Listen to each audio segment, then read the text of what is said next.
What's going on, everybody? Welcome back to another live stream of Jay's Corner TCG. My name is Joey. This is Rodney from Roche's Pokedex, and below us we got Eddie Broski down there from Eddie Broski. I was about to say, From Eddie Broski. yeah, Eddie Broski from Eddie Broski, basically. But welcome in, guys. Appreciate it. People in the chat, please let me know if our sound is okay, if we're loud enough, so you guys say what's up. Hopefully we're loud enough. Because I realized that I want to watch the stream too, so I gotta load it up. All right, yeah. Ronnie, can we get a mic check? 1 2 1 2. Mic check, mic check. Let me know, guys, if everybody sounds okay. Willie Wilson, what's going on? One day, pop, what's going on? RGS Collectibles, Eddie, you awake? Hey, he's barely awake. Eddie just woke up from a nice little nap not too long ago. About 2 minutes before the stream started. So, cuz, thank you so much for setting that internal alarm and making sure you make it here. Michael, what's going on? Pop, Kev the Poke Ghost, fella Chris, of course, Roche. Is that Cheney handling the from off screen right now, or is that you typing? Oh, that's me. That was you. Okay. Brando, what's going on? Artsy, how you doing? Meeks the Sneaks, Trainer Glenn, all you guys coming through. Ricky, what's happening, man? All right, yeah, we're gonna be coming in here just podcasting basically about like the buy, selling, trading aspect within Pokemon. Just because I feel like the past couple months, Rodney, I don't know if you had been doing it for that long or like just like how long you've been starting with the vending stuff. I've been vending for almost 4 years. 4 years now. 4 years? Oh shit! I didn't realize you guys were doing that for that. We started off really slow, and it's slow. It's picking up a lot more because I have a little bit more singles to sell, stuff like that, and getting more serious about it. So yeah. Damn, I didn't realize it was going that long, man. Yeah, because you barely started kind of how long have you been posting content about it now, though? Only been posting about it for 2 shows. One show actually. The last video for the first Vegas show I did just went out today, so it took a little while with the new baby and stuff. It's been hectic, but yeah. So just got back from another show in Vegas this past weekend, and so I hopefully have content there. But my camera got broken. Ah, damn. Halfway through day 1, so I don't know if the footage is any good or not. Wait, how'd it get broken? Did someone break? Somebody kicked it. Bro, you were in the fade? Yeah, somebody wasn't paying attention. Yeah, so. Dude. Like a GoPro, or was it like a different type of camera? No, it was the DJI Pocket camera. Oh, damn. That's expensive though too. I can imagine. I'd be pissed off. I don't know anything about cameras, so either way, I would have been mad. Like, yeah, Eddie uses the potato to do his video, so. You feel me? Potato brought to you, sponsored to you by Poke Search, by the way. Shout out Poke Search. Call me the potato. Now, Eddie, for you've been excited to tell me because you told me like, oh, I just started kind of like selling, trading and stuff more so because I remember before you were kind of like against it all in general. What made you switch up? Well, yeah. Well, let's address the drama real quick. Jay had me on a year-long probation. After the last one, he's like, you know what, you cut off me and Ian too much. I'm gonna have to tell you, not to come by around no more. So after I served my time, free Eddie free. And what did he do? He fell asleep. He fell asleep in the Discord before we started this podcast. What did he do? That's another year probation, bro. Bro, see, the problem is the 3 year difference is what ruins it. It's what ruins it for everything. 3 years is, 3-hour difference is a long time. All right, no, but for real, yeah, I was against selling everything, just really greedy. I mean, you guys probably already know that. And if I pull something, I want to keep it. I'm one of those dudes that I remember basically, like any main hit, anything like quote unquote, expensive or anything crazy like that. I remember who, what stream I pulled it in, who pulled it, et cetera, et cetera. So I didn't want to sell anything. But I switched jobs recently. Was it like a year ago now? And I was making less than my other spot. And then obviously, shit gets real sometimes. And I was like, fuck. I was like, I need to figure something out. And selling was the option. And once I started selling, I realized it's kind of fun. meeting people online, helping people, finish their collections, helping players. I mean, because the players has been like my number one like customer, since then. So I've had, like a different view on selling and everything. And even though like you can simply just say, oh, sell your cards, this and that, there's like even like layers to that, like an onion, you know, on selling. So I was like, fuck, I want to talk about all that. I don't really have any like the way to line up the questions, but if you want to line them up, that'd be pretty cool.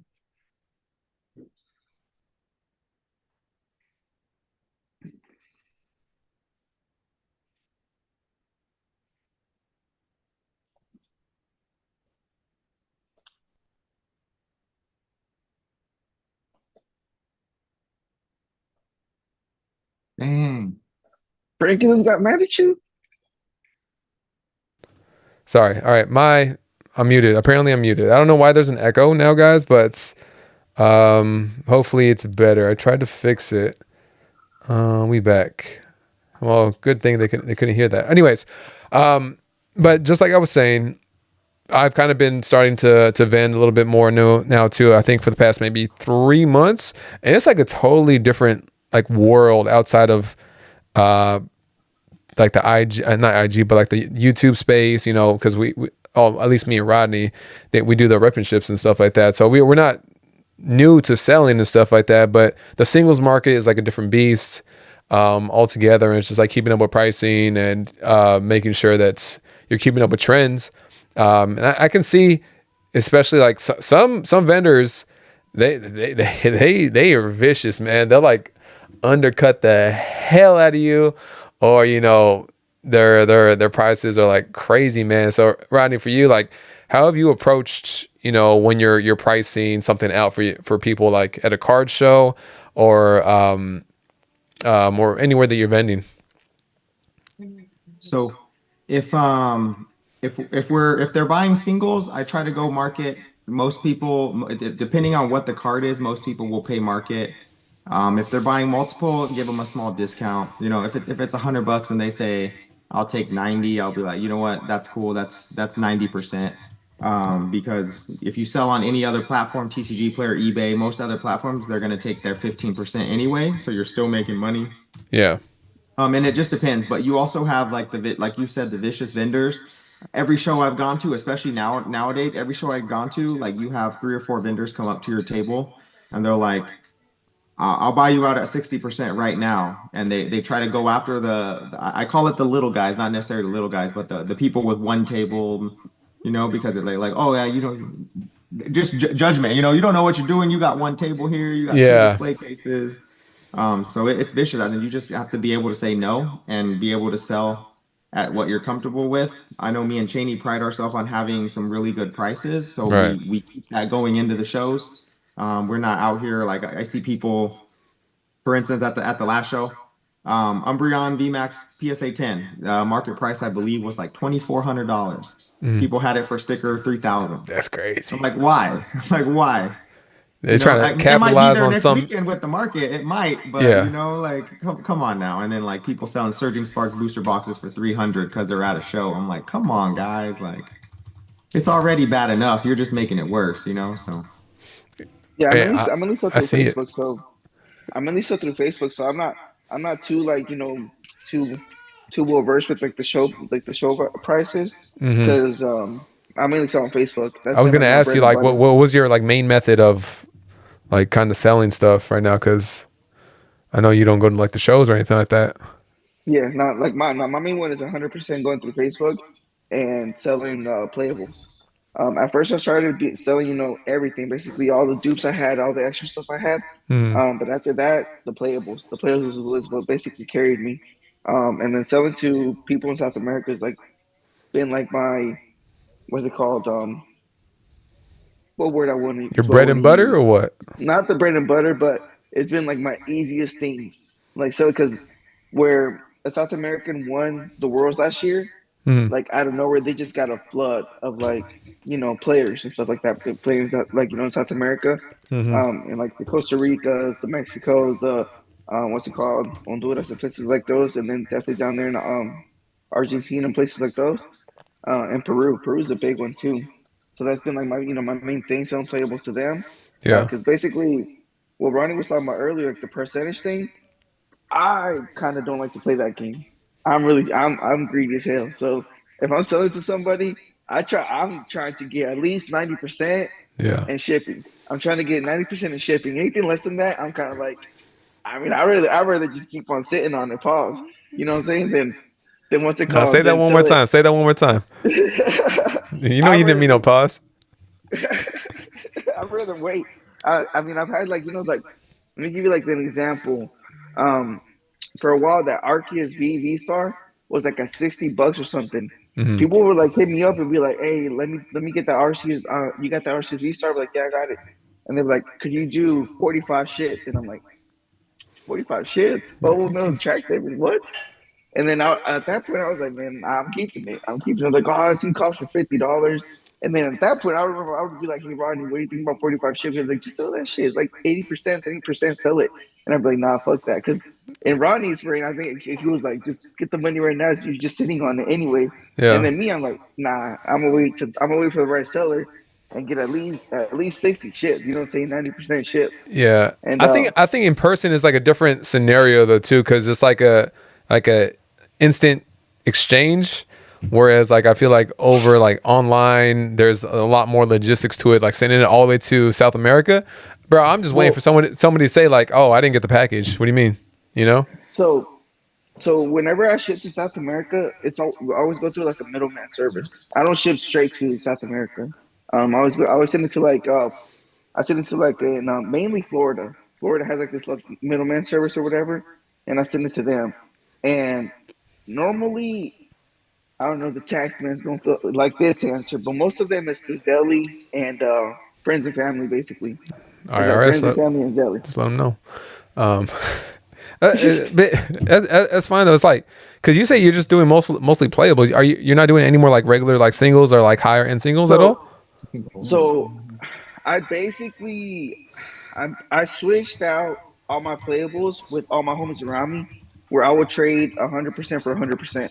Hmm. Like I'll trade three Fezzendipities. Like I think for that Arceus V Star, for example, I'll trade it for four Fezzendipities and like a couple turtles. You know what I'm saying? Yeah. And then I'll be like, I'll trade 100% for 100%, Hmm. even though that doesn't necessarily make sense. And like a business standpoint, like at least trade it your Well, 100 that to makes their sense 80 or because whatever. that RC is going to come out of rotation soon, anyways, isn't it? Yeah, well, yeah. I mean, it's Yep. coming out of rotation in April. Which all of yellow borders, if you have yellow borders, go ahead and just sell them now, Yeah. because when it goes out of rotation, if it's not necessarily like super collectible, you can just buy it back. Yeah. There's like a lot of stuff you can just buy back, and it won't be a big deal later. Like later, something that's $5 now, later it's gonna be $2. Might as well Yeah. sell it at $5 and buy it back for $2 later after April. Yeah. But it's easier for me to sell playables at a higher percentage, like 90%, damn near 100% most of the time with Mm. the South Americans, than going back and forth. And the people asking me for 20 pictures of this corner, 20 pictures of this corner, 20 pictures of That this sounds corner, terrible, dude. five five pictures from the back, and then to put it up next to a coin so they can see how thick the line is on each side, and just for them to go, oh yeah, that Arceus, I'll get that Arceus, but I'm gonna That's have to why get I fifty don't dollars. sell on Facebook. I was just about to ask you too, Ronnie. Like, do you sell like any singles online or anything? TCG No, player, nothing? I used to, if I needed, like if I had a couple big cards, and by big cards I mean like $200 cards, I'd be like, oh, I need a little bit of cash. Let me try and get them on Facebook. But Yeah. next thing you know, you have 40 DMs, 38 of them are low balls, Yeah. and then the other ones are like what he just said. Can I get 45 pictures at every angle? I need it to be 12 o'clock during the day, the perfect sunlight. Like I'm like, Damn. never mind, My dude. I'm good. Like, my favorite I, is when they ask for the light to hit the corners. You know what I'm saying? Like whenever you Hmm. take the picture, they want the light to hit the corner so they can see the dings or anything like that. Yeah. But I mean, like, but Rodney says, like, I remember whenever I was selling like alternate arts that were 200 plus, I went ahead and did it. I was, you know what, fuck it, I'm doing this so I can get a fully 100%. Because like I think I sold like a Glaceon V Max for like 250, and market was like 250. I was like, fuck yeah. I was like, let's go. I'll put in that extra work for 10 extra pictures to get that. You know what I'm saying? Yeah. But But yeah, no, so but see, also in my brain, I'm like, I think in person it's easier too. Like if you're at a show and this like Glaceon's 250, right? And you Yeah, sticker it for 250. Someone's gonna walk up to you like, "Hey, I'll do 230 for that." You're like, "All right, cool, take it." Like yeah. you're losing. Like I feel like in person it's even easier too to make any of these deals, especially like when there's a cash option. So It I don't know. depends too. Like if they're buying multiple things, then at that point, like I would be more inclined to like, okay, I'll do a little bit of percentage off for you for this, or if they're like, because I've already been able to like make connections with people and they consistently come to me first just to either sell stuff or to buy stuff. So with those people, like because I like for my situation, like when I'm vending, it's a place that's always there. Where you Versus, vending at? you're going to a show and this is like a one-time show. You're not going to have those return customers. So like for me it's like, okay, let me take care of the even more so those individuals that are being loyal. They're not like, the first time they came around they didn't even ask for a discount at all. They're like, okay, cool, yeah, I'll take this, I'll take that, all right, cool. Next time they come around, they get some more stuff. And then like maybe the third, fourth time they're like, is there anything we could do if I get multiple? I'm like, all right, yeah, I mean, you come back like several times at this point, let me make sure that I take care of you, like scratch my back, I scratch your back. And if they're selling stuff, take care of them with that too, which to me on my side, I'm like, okay, now I kind of get the relationship between buyer and seller, like because I was on one side for so long as buyer versus being on the other side as a seller too. So I think making that connection is really important too. But at the same time, there has to be like you have to have a good vibe from the individual. Like if you're walking up to a vendor and they're just a complete dick, okay, well maybe this is not the right person to continue to buy from or anything like that. But that's just like I something feel that like I've that seen. I feel like that'll be easier to like see in person too. Like if you're in person, you can already kind of, especially like if you're cool, like if you're good at reading people's body energy and stuff like that. Yeah. So if someone walks up to you, they already kind of got like this thickest energy. You can kind of already go and be like, all right, I'm not gonna make a deal with this guy. I'm gonna just chop it up for 2 seconds and be like, hey man, I'm not trying to make a deal on that, and then just Yeah. have a move on. No, Because absolutely. like the part that sucks, going back to what Rodney says, is a lot of times you spend a lot of time waiting for somebody to answer your DMs and get back to you just so you can be like, never mind, I'm not selling to this guy. All right. Just for them to keep on dicking you around. You know what I'm Yeah. saying? I know Ronnie But that's the laughing over reason there. why. I know that's happened to you plenty of times, probably, huh? Yeah.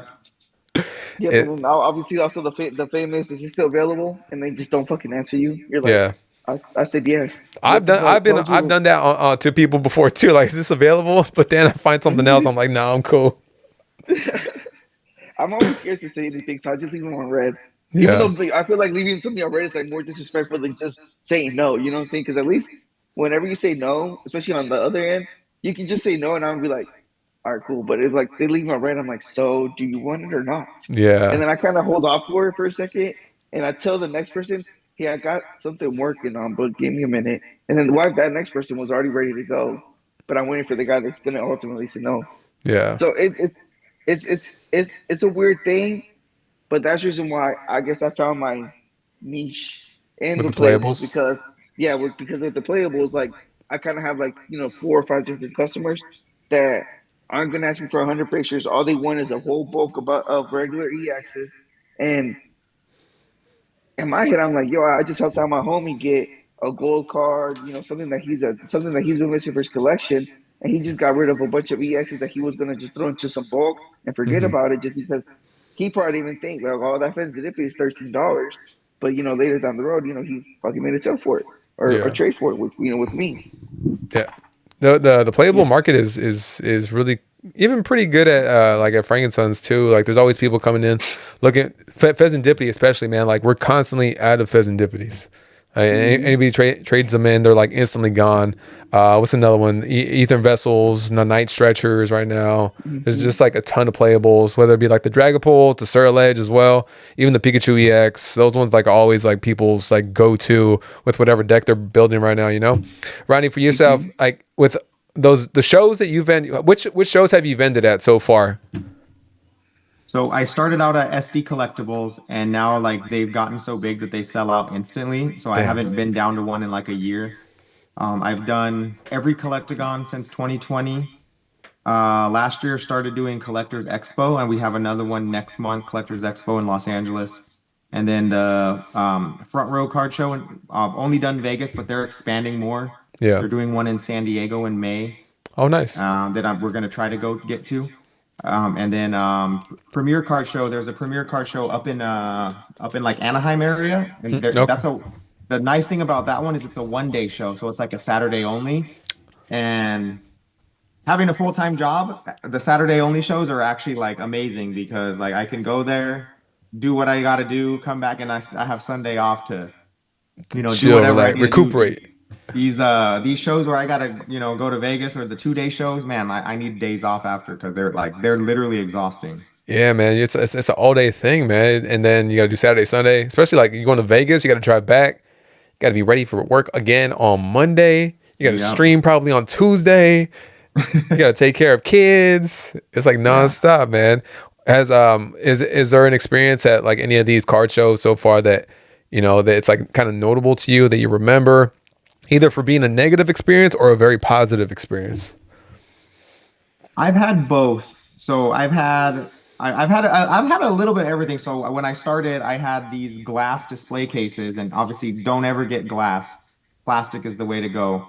Where a dude leaned on the display case and cracked it, and he was like, "Oh man, I think I just cracked it." And I was like, "No, no shit, yeah, you did, like." And he was like, "Well, what are we gonna do about it?" And I was like, at this point, I'm like, what do we do about it? It wasn't like an overly expensive display case. I was like, Yeah, just give me $20, whatever. Like it yeah, is what it is. yeah, And he was like, okay, he felt bad and he did. yeah. But we were about to work out a pretty big deal, and at the end of it, I was like, I don't really want to Deal with deal you with you anymore? because you don't know, you broke my shit. Yeah, So that's a memorable one for me. I ran into Pat a couple times, but obviously was like very small, didn't have a lot of stuff that he needed for his video, so didn't get much, stuff there. And then all in all, just meeting the some of the bigger like Bulbasaur. I've talked to Dylan a few times, yeah, Pokey Rich a few times. And then just people coming and just some of the stuff you get to see. Some of the yeah. stuff you get to see is just like, man, I'm holding a grail right now. Who knows if I'll ever, hold this card again. Like Right. he came up to me on Saturday of this weekend and he had a black label Poncho Skull Pikachu. And he was like, "Hey, I'm trying to sell this. It's going for 12K. I'm asking 8K for it." And I was like, "Well, that's nice, but I can't. I'm not gonna buy that one Yeah, card and wipe out my entire inventory for one card." yeah, But it's just the stuff you get to see is amazing. There's obviously content creation has came so far, so like everybody's making content at these shows now, whether it's yeah. the vendor, the people like Goated Pools who's buying people out, get with slabs. And then there's a few others doing stuff like that. So it's just like it's pretty it feels good, like it's pretty Yeah. awesome. It's like I kind of get what you're talking about too, because like being in it, it's like it's almost like it's just kind of an adrenaline rush, like especially when you like you say you're seeing some sort of grail on in your hands, and you're like, oh shit, like do I blow the budget and just get this, or trade whatever I have to get this, or should I just like play the long game? Because I've come up in that scenario many times already too, and I've been on both sides of it so far. So it's fun. What for you? What's the biggest like transaction that you've had so far doing this, like in one transaction? The biggest transaction is I shouldn't say because it's gonna come out in content later, but it was this Oh, weekend. you don't have to. I don't want you to And spoil anything. But all right, besides that one. I'll just give a number, but I won't give any more details. It was a $3,000 trade. Nice. So that's like I'm like, man, it's like that's crazy. Like I'm trading $3,000 right here. Right. But Ricky. that's all I'll say. Yeah. Hey, be on the lookout. Roche's Pokedex, their link is in the description. Eddie's is in the description too. What's your You can friend? follow him if you want to, but he falls asleep, so it's all good. It was an innocent little nap. And the thing Hey, is, like, after I got done streaming, I was like, I'm gonna take a nap right after this. I was like, hopefully I don't fall asleep. I was like, hopefully I don't fall asleep. And then I woke up to like DJ, JC, and Adam's phone calls, and I was like, oh my goodness. I was like, this sucks. And I was like, all right, well, let me go wash my. I was like, let me go wash my face real quick, and then jump on the call. So because you deal with like the online kind of transactions, Eddie, for you, like kind of same question. What's like been the biggest kind of purchase that you've done, and have you been like a little skeptical to pull the trigger and send stuff off? Because for me, that's kind of scary, especially with people you don't know, and like you don't and you're going like straight friends and family, so you don't kind of have any leverage. Well, Uh, all right, so I mean, I'm super small time. I'm not doing nothing like $3,000 like money back broad up here, but um, basically, I mean, but everybody's I guess resistance level is a little different. But like the most like I guess like the scariest transaction probably has been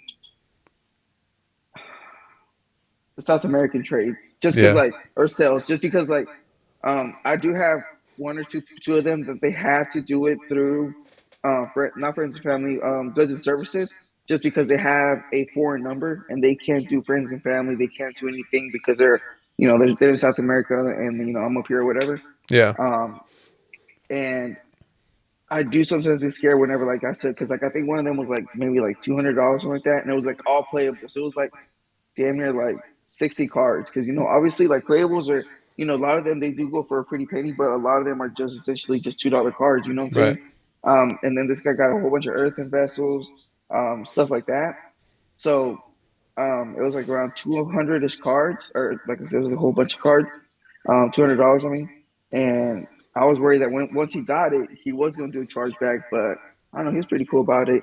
But I mean, he could have, especially like going through like a middleman service, that shit would have been gone. You know what I'm saying? If I would have sent it to them, he would have felt like it, felt like being a dick. yeah, He would have got me. But the rest of them, they like I said, friends and family and Zelly. So those I'm kind of like a little more comfortable with them because once they send it to me, I yeah, think they have to try really hard to scam me after that. yeah. Um, and then now that I build up those type of relationships with a lot of the South American dudes, that I know for a fact they're 100% resellers because essentially, like I told you, going back to like the whole a Chilean guy when was it Chilean or Costa Rican, Rod, that won the championship? I don't remember.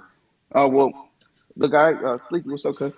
So the guy that won, motivated a whole bunch of the South Americans to do that. So Mhm. basically, market price for us is TCG player. Like that's kind of like like the relative what everybody agrees market for all these cards. Yeah. But for them, it's damn near double. Like Oh wow. offensive serendipity for us is like $13. But for them, it's like they can sell that shit for 20, 25, like US dollars. You know what I'm saying? Whatever Yeah. currency they use, pesos or whatever, they quit. They're like we can make double, so they don't mind paying the 100% I want. for that or anyway. I wonder if that's the same thing like in Mexico too, because like there's always a bunch of like people coming up from Mexico, going to Frank's, and they're like buying playables. They're buying like not like sometimes they'll like go all out and they'll buy like the higher tier altarts or whatever, but they're always coming up to like buy playables. So I Mm-hmm. always wonder kind of why, but maybe that's the reason too, because their market is Mm-hmm. just like even more inflated than here, because I guess it's a lot more scarce to get it down there. Mm-hmm. I can probably. Look at Chris. I'm tired of standing this guy. No, but yeah, I mean, because like you gotta think about it. Like over here, all the distributions and everybody's getting short-handed, and whatever. Imagine how bad it is for the South Americans, especially like, from my understanding, this is just from what I understand. Whenever I deal with these customers, Yeah. is that they play with English cards. Like there's Spanish cards out there, but they play with English cards because I don't know if maybe it's like like the rules that you have to play with English cards or what, Hmm. or maybe it's like a flex whenever you're in the South Americas and you have English cards, you're a player because not only do they want to blink out their decks because there's a whole handful that do want to blink out their decks, on top of having the playables, but they also have they want them in English. Yeah. So I don't know if that's kind of like the flex or anything, but as far as reeling this back in, yeah, that's probably been like the most I would say the sketchiest trades, I guess, is the people that are do double D's. Um, what's Yeah. it called? Goods and services, and it's a whole bunch of playables, and then I'm kind of like, and then one time I did have PayPal because going back to like all of this, the beginning of all this, I never used to sell anything in general. So the first time I guess PayPal was like what the hell's going on. Yeah. They held like $200. I was like, Rod, is he doing a chargeback or is he doing? Rod's like, Yeah. oh no, they're trying to verify your account or something like that. So, oh, what's it called? I was like, oh, okay, cool. And Yeah, I even because told the guy, whenever there's like a big influx in it, then they're like, whoa, whoa, whoa, what's happening here? That's happened to me before too. But it'll drop, it'll go away, and then after that, you've been cool since then, right? yeah, no, ever since then it's been straight. But what's it called? Now I'm just scared of the tax man. Shout out the tax man. I got you. Don't worry. I'm good for it, bro. I promise. The tax, man. I have my annual taxes right now due for like the sales tax in Yeah. California, and I'm just like, Oh, bro. I hate January. I always hate I hate January. January too. I hate January too. But appreciate you guys being in here. We got Rodney from Roche's Pokedex, Eddie from Eddie Broski's. We're just kind of talking about like the buying, selling, trading aspect of things, more so on the singles market because I mean it's relatively new to. Well, I thought it was newer to you, Rodney, but you've been in the game for about 4 years now, so you out here like a seasoned vet just doing this thing. What like. So now that you know Shani's had the baby and you guys have kind of got acclimated, are you guys going to be doing even more of that, or are you guys going to be selling singles another way? Have you thought about going back to TCG Player or anything like that? We do TCG Player on the side a little bit, like some of the smaller stuff, because some of the collections we're buying now are getting bigger, and then every collection people try to sprinkle in like I call it the fluff. It's the stuff that you don't really want, but it's kind of included. It kind of spikes the price up a tiny bit. So we list that on TCG Player. If it sells, it sells. If not, if it's good stuff for the hitbox, we put it in our hitbox. If it's not, we honestly just have like ETBs full of Vs, EXs, GXs, just like bulk. Well, after a while, it's not bulk anymore. Like there's some EXs and GXs selling for like $10-12. The Iron Hands is like what $6-7 right now. The Pheasantipity, obviously. There's a ton of them. Even like that was the Pidgeot EX right now is like at like $4, something like that. There's like a ton of them that if you like look over, somebody could get a steal and you'd be like, oh yeah, especially if you're not looking at it. Because I have like a little ETB full of like dollar cards or dollar box, and some of them are obviously like $2. Some of them are a little bit less than $1 too. But I kind of just like gauge it as all right, it'll be for like kids to look through, or sometimes I'll put like some gems in there with some playables, and somebody gets lucky if they look through it. So it's crazy. Like when it comes to playables like that, the Vs and the EXs and stuff. When something, it's like it might not be good, but then one of the I call the pros like makes it good and it wins a tournament. That V or that EX now goes up because everybody needs it because it was like a game changer. Either at Worlds or at a regionals. Right. Reggie Drago, for instance, I think when that came out in Silver Tempest, it was garbage, and now it's the best deck in the format. Reggie Drago V-Star. So yep. So those prices shot up. I'm not sure what it's at. I don't have any Reggie Dragos, but I don't know what it's at either. So was it like $5 right now? $4 or $5 or maybe? Reggie Drago V is like $4 or $5, and I think the V Star is even more. Damn. Yeah, the V Stars at $10 right now, especially when I think it's about to hit rotation. A lot of people that were holding back on playing it, they're probably like, "Yo, let me go ahead and try it out before the rotation hits, and it bounces out." Yeah. Yeah, but all of, like adding on to whatever Rodney was saying, all it takes is one good weekend for somebody to like test out like a certain type of deck, and then shit just goes up. Mm-hmm. Like all it takes is one weekend, and then for it to be like in a one of the big circuit, what's it called, shows or big circuit, what do they call them, tournaments? Yeah. And then they're going to be like a regional tournament or something like that. Yeah, everybody in the world's going to be like, holy shit, did you guys see the Dutch Fund? Yeah, I'm gonna try out the Dutch Fund next week. And then now we're looking at a Dutch Fund that's like a 20-cent EX. Next week's gonna be like a 50-cent EX, which leads me to my next question. You didn't even have a question. What do you mean next question? This is your first question, bro. Well, my first question, because I kind of like, I don't know. This is obviously like, this hasn't happened to me because I've never sold cards, so I've never had any seller's remorse. Mm-hmm. But do you guys ever get seller's remorse? Like, do you guys ever sell a card and like, like for example, like I sold, I'm bitter to this day. I sold two Mewtwo V Stars for $50 each, and now this bitch is like $100 each. Yeah. Like, do you guys have any of those like that you like go look back into your like a sale that you've done before, and then you're like, fuck, I could have waited 2 more months and made that sale? I'll let Rodney answer that first. So I used to get like that because you're like, oh, if I sell this today, like tomorrow, next week it could be this. But at the end of the day, if you're getting market or close to market for it, you never know with the hot like when this bubble pops, like when this bubble pops that we're in right now, like, and I'm assuming it's gonna pop like when Gen 10 It's comes not out because popping. It's everyone's gonna not say, popping. It's gonna Gen 10 is pop, bro. trash, It's It's gonna not just pop when like popping. Gen this 10 and It's comes not out. popping. Pilot. It's gonna be It's the same going trend up. over and over again, man. Exactly. Nope. So Nope. all the It's not singles are popping. gonna drop, so it's like the stock market, dude. Things go up, things come down. Hmm.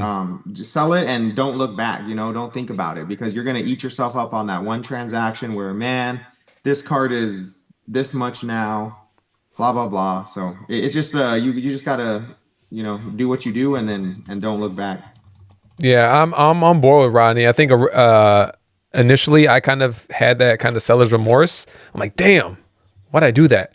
But at this point, I'm like, no, just keep it pushing. I have him out there for a reason. If I'm displaying the card, that means I'm uncomfortable with selling it. Now there's some cards that people say like, oh, can I get a deal on this? I'm like, hell the hell no, hell the fuck no, because this card is trending up. You better get it right now because I'm not taking any percentage off this. Like recently, the kind of like the I sold an Umbreon V and I sold a Giratina V alt art that I had bought in, right? And sometimes on the buyer side, they're gonna have leverage because of the way the market is. Right now, the sellers have literally all the leverage on their And side. now No, it's a seller's market. It's a yeah, seller's market it's a 100% seller's right market now. right now. Seller's So market it's for like you sure. kind of Everybody's have to buying take that shit. into Everybody's account. buying it. And I used to always be like, no, I don't pay attention to the market that much right now, but that's because I wasn't selling singles. Now it's like a constant thing of just like checking, daily, literally daily, anytime I'm either at a show or just even sometimes in my downtime, just to realize. But I don't have any more seller's remorse, and I think that comes from like the rip and ship aspect of things too. Because like initially when I first started it, I would always wonder like, damn, once I pull that first big card, am I gonna be like pissed off for that person? But I never was. And I was happy for that person. I am. Fuck that. It was Dan Wiseman too. I always remember like the first like I guess like the first big hit that I pulled for someone else that I wanted for myself was the Rayquaza VMAX Alt Art, and I pulled it for Dan. And ever since then, I felt good about it. So like selling it, it was fine. It's fine. Chit, what's going on, Well, man? Good to see you, bro. Yo, Big Daddy Chitting here. You see what Pokey said? Yeah, no need for seller's remorse when you can just go back on your word, cancel the sale, You feel me? sell Just it for cancel the double. order. that's what Nah, that's that's what another stores are thing doing, too. man. That's And that's crazy. the It's like shadiness. they should lose their like Pokemon distribution if they do shit like that. No, man, and it's a. I feel like that happens. Initially it was happening a lot on the Japanese side, especially when the Japanese had like that big recent boom, and then now because of the way the English market is too, it's just people sell. You guys see that they're trying to sell pre-orders on booster boxes for over $300 right now. That's Ah, brother, crazy to brother, me, and It's people are brother. buying I that fucking shit. love it. I fucking love it. I love People, it because it shows how fucking petty and grimy are. But the one thing I do love is that all right. This might come back and bite me in the ass because I don't know how to read. So I might have read that. I might have read this completely wrong. But right now, the product, the six pack, what's it called? The booster box isn't called, like a 36 display box. It's called the 36. Um, what's that word they use? Premium, exclusive, isn't it? I um, heard the word enchanted. Am I tripping? I enhanced, didn't even see Enhanced, enhanced. it. Yeah, enhanced. it's gonna be enhanced booster box. But everybody bought out Pokemon Center because I'm guessing in their scalper mind or whatever mind they were thinking, they thought that it was going to be like their Pokemon Center exclusive booster box, which it kind of did make sense that's probably what they were going for. But I feel like they would have raised the price up $10 more, but they didn't Yeah. enhance. But bro, so everybody crashed out, bought them from what's it called, posted them on eBay to sell them for double. But then they released the whole thing and saying like, oh no, that's what the SKU is going to be called now. That's what like the line is going to be called of Hmm. regular booster boxes. And Yeah. essentially, I mean, from my understanding, I might be dumb, but it's just booster boxes with box toppers. That's Yeah. the enhance. The enhancement is Right. the box topper. So I love that everybody's like so like dollar sign hungry that that they're taking everything, trying to make money, and now they paid $160 for a booster box before Yeah, release, man. before anything, and now they're hopefully they sit on it. Pause. Hopefully hopefully they get it. Nobody fucking buys it, and they pay for it. And I love it. I love it. No, you don't. Stop playing, bro. You I don't love love it. it. I'm greedy as hell. I'm petty as hell. I love it. Anybody that tries to sell those, I love it. And then just like Pokemon is known to do another round of Pokemon Center exclusives.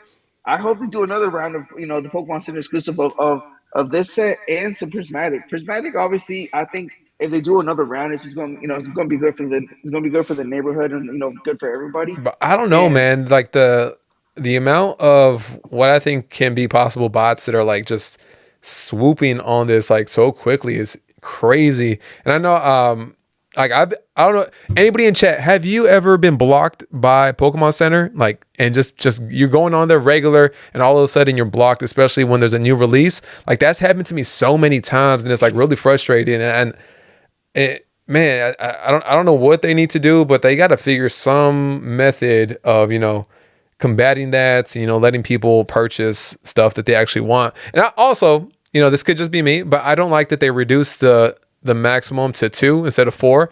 So you can't really get a case, like, the 2 versus 4, like, hey, bro, you guys print the damn thing, just print enough and keep it running. I think We're playing the market. I don't obviously I don't know anything about websites or anything like that. But what it seems like to me is that that's not really like a pre-order. That's not a pre-order. It's a pre-order, but it's kind of like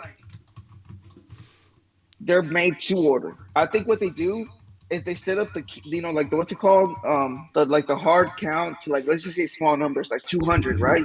Mm-hmm. And then they let people pre-order. And once they hit to 200, they out to sell it, and they're like, "Yo, we actually need more than that." Yeah. So then they'll do another drop, and that's where we got that second drop where they were doing 2 limit, and then they were like, "All right, let's do the second drop or whatever. Let's see what that's at." And then that one sells out too, and they're like, "What the fuck?" I think it's like how they do. What's the word? It's pre-order, but like it's just made like to pretty order. much made to order. I think all of this is made to order. And I think that they know the limit of their printers, so then they do another drop later down the road. Like later down the road, they'll be like, "Oh, now we have printing space for more TVs. We can drop another load." You know what I'm saying? Pause. Yeah.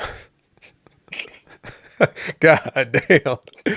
And I mean, besides like the singles market, we're kind of just talking about like the sealed kind of state of Pokemon right now, which I really haven't discussed too much because I haven't had a podcast really since it. Well, I guess when me and Ryan did the podcast, it kind of started going in that way. Even when me and Brian did the podcast, it started trending up. But like right now, like I feel like we're not close to the peak. I feel like the peak it's kind of far away too, especially with Pokemon kind of trademarking the mega. What we can anticipate to be like the new mega sets. There's 2 different ones right now. I thought the peak was going to be at Rocket, but I feel like now because of that, it's going to drag out even more. And the peak is going to be when they bring back megas. So it's like, well, I don't know where this goes or how high this goes, but it's a low key kind of scary. It's not scary time, but it's the most volatile time in Pokemon in a minute. Obviously since like 2020, 2021 era, but I feel like this one is even more volatile because I think I go out on a limb. I think there's even more people in it. I don't know. But for you guys, what is it like getting products right now? Or lack of? Impossible? Okay, let me rephrase it. You can get product, but getting product at a reasonable cost is a whole different story entirely.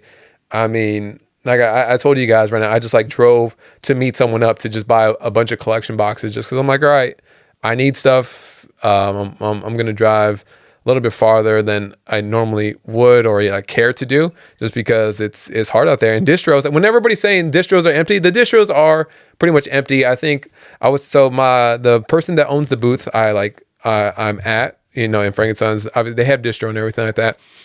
And, they were getting the last of what they could, that being Stellar Crown ETBs and some collection boxes. Everything else is just wiped. I don't know, like Pokemon bought, printing facilities. And in my head, the reason I think there's more people in it now than ever is because even with that new printing facility, they're just not keeping up, or I don't know what it is. Do you guys have any speculation on what it could be? I think because you were waiting like a motherfucker to try to talk on this. I think it's distro greed. I think that's one of the biggest issues. I don't have distro, so obviously I can't speak on it. Somebody that does have distros can probably speak on it more. But I think it's distro greed. I think they're lying to a lot of their accounts. I think they have their favorites. I think they try to create this like kind of like narrative that there's not that much, so they can give them all the bullshit with more stuff, and then obviously Pokemon coming in here releasing a bunch of dope ass sets and just waving the fruit in front of them like, hey, keep on buying this bullshit from us and keep on dealing with us with all this stuff. And whenever Rocket comes out, we'll see what they'll use flavorful words to make you think that they're going to take care of you.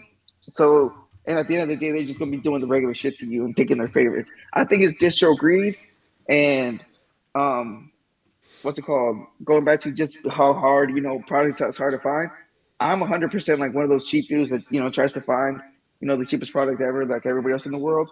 But I've been buying stuff from like the store, from like Targets and Walmarts, and I hate buying from Target and Walmarts because I hate paying for taxes and sorry, tax man, I hate paying for taxes, and then I hate obviously I want to get the best bang for my buck. But yeah, no, it's been hard, and even then I've been having to settle for like Stellar Crown, Shrouded Fable, stuff like that. That's what's left right now, man. There's some Shrouded. You can always get Shrouded right now. But shout out to Fizzidipity. I'm cool with that. Hey, Shrouded Fable. they Shrouded Fable is probably the best bang for your buck to open though right now. It is. I agree. Like you can get it at a reasonable cost.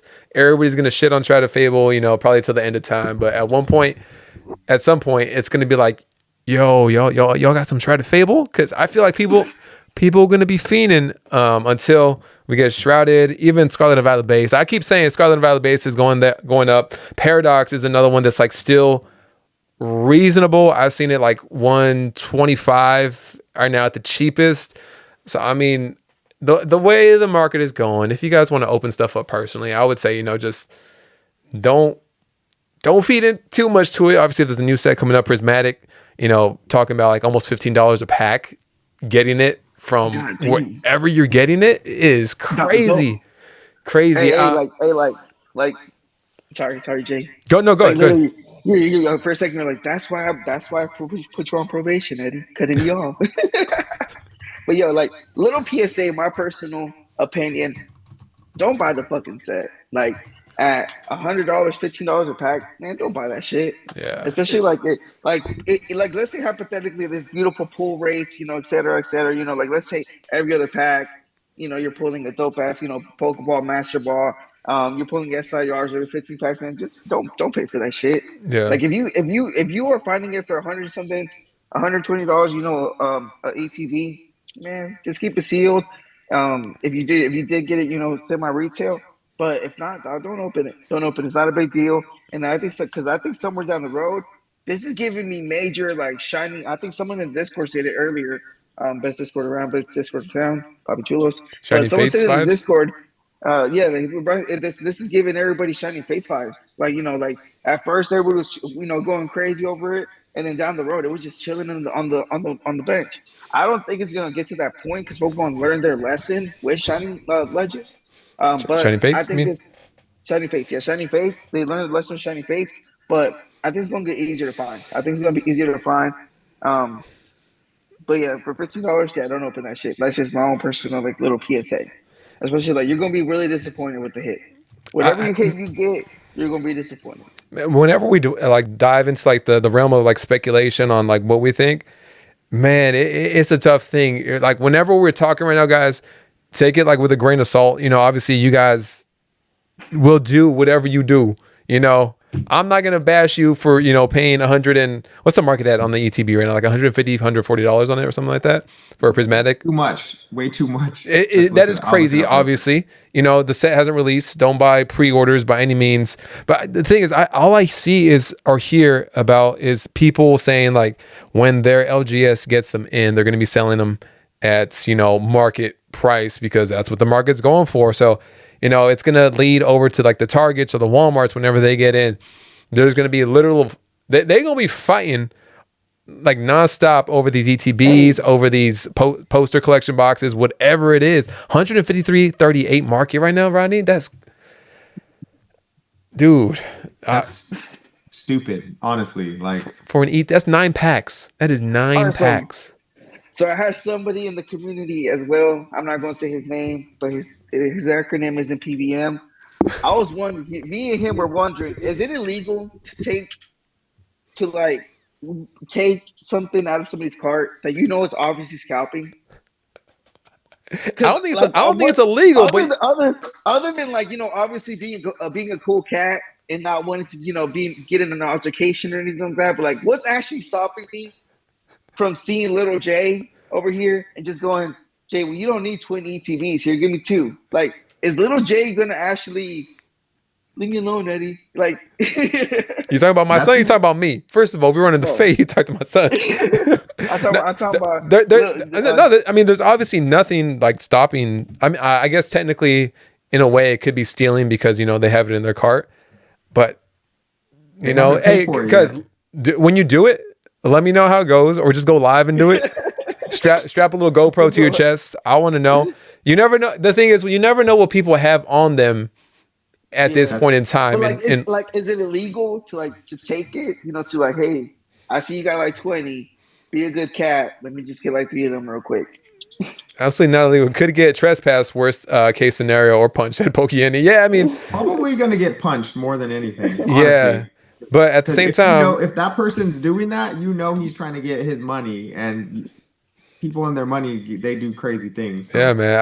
I just get more worried that so Ricky and I were like talking. I'm like, man, this is something. There is so much money with it now. It's something that people, will do whatever they need to do in order to get their money.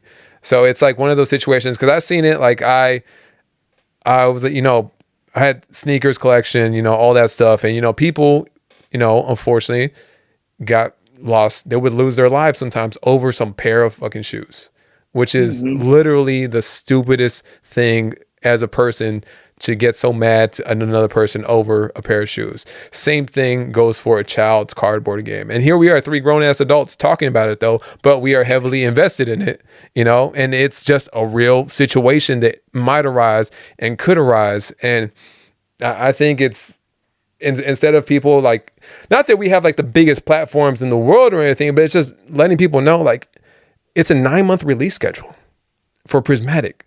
There's going to be a bunch of other sets that are hyped as hell.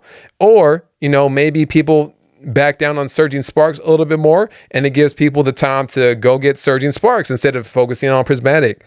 It's just everybody wanting to be the first to get it, the first to open it and everything like that. It's just feeding into it. It's a tough time. It's a weird time. When I was I don't know about you guys, but like when I was into Pokemon, during like the 2020, 2021 time frame, like I wasn't as heavily invested as I am now. So it's like a completely different perspective, seeing stuff at the distro level too. And, I don't even know how to proceed at the moment. I really don't.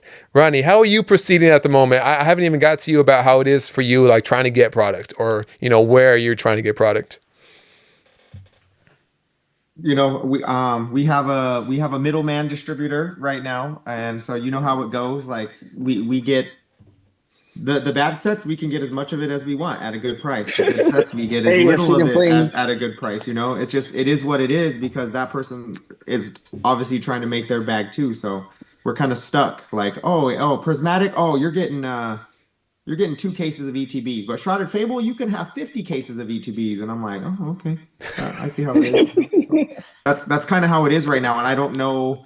I was promised for Journey Together as much as I wanted because we bought in the last couple months of the year, we bought so much of the junk product to get rid of it to get to the next step of allocations. That's Rodney right there. I'm just waiting. I asked today. I'm just waiting to see. You got all them battle academies in the garage right now, or what? You got all them theme decks in the garage right now? Not theme decks. That's one thing I won't buy. But all that distributors have left is the what's it called? The big yellow box. I forget what it's called. Like the Battle Academy. That's all that's left. Yep. That's all that you can find anywhere. Yeah, no, for a while you were getting a whole bunch of V boxes and a whole bunch of like the terrestrial boxes and stuff like that. Oh, V boxes. Actually, some of the boxes we got were pretty good, like those ogre pawn boxes. The ogre pawn, no, the ogre pawns low key, they hit. They're good too. Yeah, and I mean they had ogre pawn in it. That's like one of the meta best cards. Playables. Yep. Yeah, man. And even if it was even if it was like a playable and it was a promo, it didn't really affect the price like that either. It was like $7, dropped it down to like what, 6, 5. Ricky said we got to drive to Rodney's to cop some product. Back in Black Friday, Rodney was blessing the streets. Like he was like, "Hey, $250 for all these packs, buy as many as you want." And like, I know me and DJ's grimy asses were like, "Yeah." Yeah, man. It's man. Like I said, I was talking to you, by the way. I wouldn't talk about something. I was calling you Little J. You calling me? Oh, you calling me? It's all good. It's all good, man. New band name. What's going on, man? Welcome in. Thank you guys for just chilling in here with us. So we're kind of just talking about. Well, we're starting to talk about buy, selling, and trading, and then we're kind of getting into the way the market is. You know, scalping. Scalping. Yeah, Cuz said he's ready to scalp the hell out of these targets and kick some little kids over to get whatever he needs, because he needs those Tuesday openings to go off without a hitch. Another set that's still crazy, obviously, Surging Sparks and 151, the whole Blooming Waters thing. You know what I've seen? Clampy had sent me, a Clamp fan had sent me like a DM about a thing that a Costco had done, is they like try to organize it to a T by putting a 10 box limit and having the boxes already put in a cart and giving vouchers out to individuals as they're coming in, to like, okay, you could get 10 boxes, you get your 10, you pay for it. Which, I mean, that's cool. It has its pros, it has its cons. Like if you guys hear that, if you're going to a Costco and you're like, all right, I'm gonna check for Blooming Waters, and they hit you with that, like how would you feel about that? That's not a bad idea. Yeah, that's not a bad idea at all. I think some stores do that up for Black Friday anyway, like Targets and Walmarts for like TVs and stuff. So I think that's a good idea. It's kind of crazy that we're talking about a $40 Pokemon box, but it's like people aren't even making it to their fucking car yet, and you have a picture of them in the Costco cart. 120 a piece, you know, buy them right now. Like, I'm like, you're not even left the store yet, dude. Like, shit. That is it, man. The level of griminess always, it always surprises me. Like, I don't think I'll ever get surprised, and all of a sudden I see something, I'm like, like, well, that's what we're doing now. That's what we're doing. Is that Eddie Broski back there doing this? Oh shit. No. That's Limpy. I'm gonna find the video. And I'm gonna highlight what Limpy did, because nobody believes me that it's him. But I'll show you the video when I find it. God. Yeah, I need to get my get back for this whole what's called rare situation. You trying to expose my man Limpy? Damn, that's I gotta get my lick back for the whole rare thing. I'm still not over. I stopped recording videos because of that. Come on. Nah. Let's do you guys have any other like thoughts on the market? I know, cuz you always got thoughts on something, bro. I got thoughts on a whole bunch of stuff. I kind of want to double down on the whole distro greed though. I think a lot of it is distro greed. I think they like, all right, how crazy is it for me to think this, right? So they're getting, you know, like let's use small numbers so my brain doesn't explode. Let's say they're getting 10 cases of ETBs, right? Yeah. But they're telling all their accounts, oh man, Pokemon is doing short, you know, like smaller prints of this. I can probably do like 2 cases of ETBs per person. Whatever. But in reality, they're holding on to extra cases. So 2 weeks from now, 3 weeks from now, they can come back to you, like to the distro holders, and be like, hey, I fought Pokemon, I fought this, and they were able to give me some more ETBs, but they charged me more, even though they didn't. They charged them the regular amount. They just held on to them for 2 more weeks, so they can charge more for that second wave, quote unquote, or second, run of boxes. So I think there's more shenanigans going on than what we want to believe, because Pokemon's too big. They're too greedy. They're too smart to not have printed enough.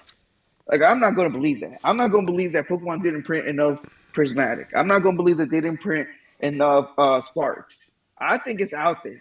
I think some of these distros, they got these big ass warehouses, and they're holding on to it until they can, the market can go up, and they can pretend they're getting it from this. They went out and fought 3 other distros to get their allocation, so they can take care of their people. Because hey, I'm your guy. I'm gonna take care of you. You feel me? So I think there's more shenanigans than what we know. You know what I'm saying? And Yeah. like that same goes, it rolls downhill.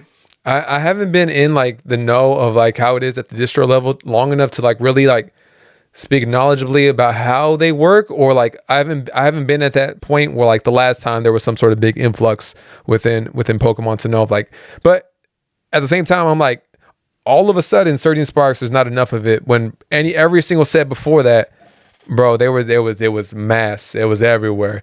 You could get it for like $95 to $100 because people could LGSs and stuff, they couldn't make money on it, or if they did, they're making about $5-10 on it. And people at the distro level, I'm sure they're just like pushing it out. So it was always weird to me that like all of a sudden with Surging Sparks, it's like, okay, got it. Oh no, the Pikachu was $600. Boxes are going up to 180, 170, 200, 250. It's at $250, $60 right now, which is crazy. Yes, for a set that's what, 2 months old? 2 months old? I don't even think Evolving Skies was to that point this quickly at all. No, it was for like the first year, it was 160. Evolving Skies was 160. And we would go to the card shop and be like, we'll take 2 boxes, and we'd be like, man, got wrecked again, pulled a Noivern V, you know what I mean?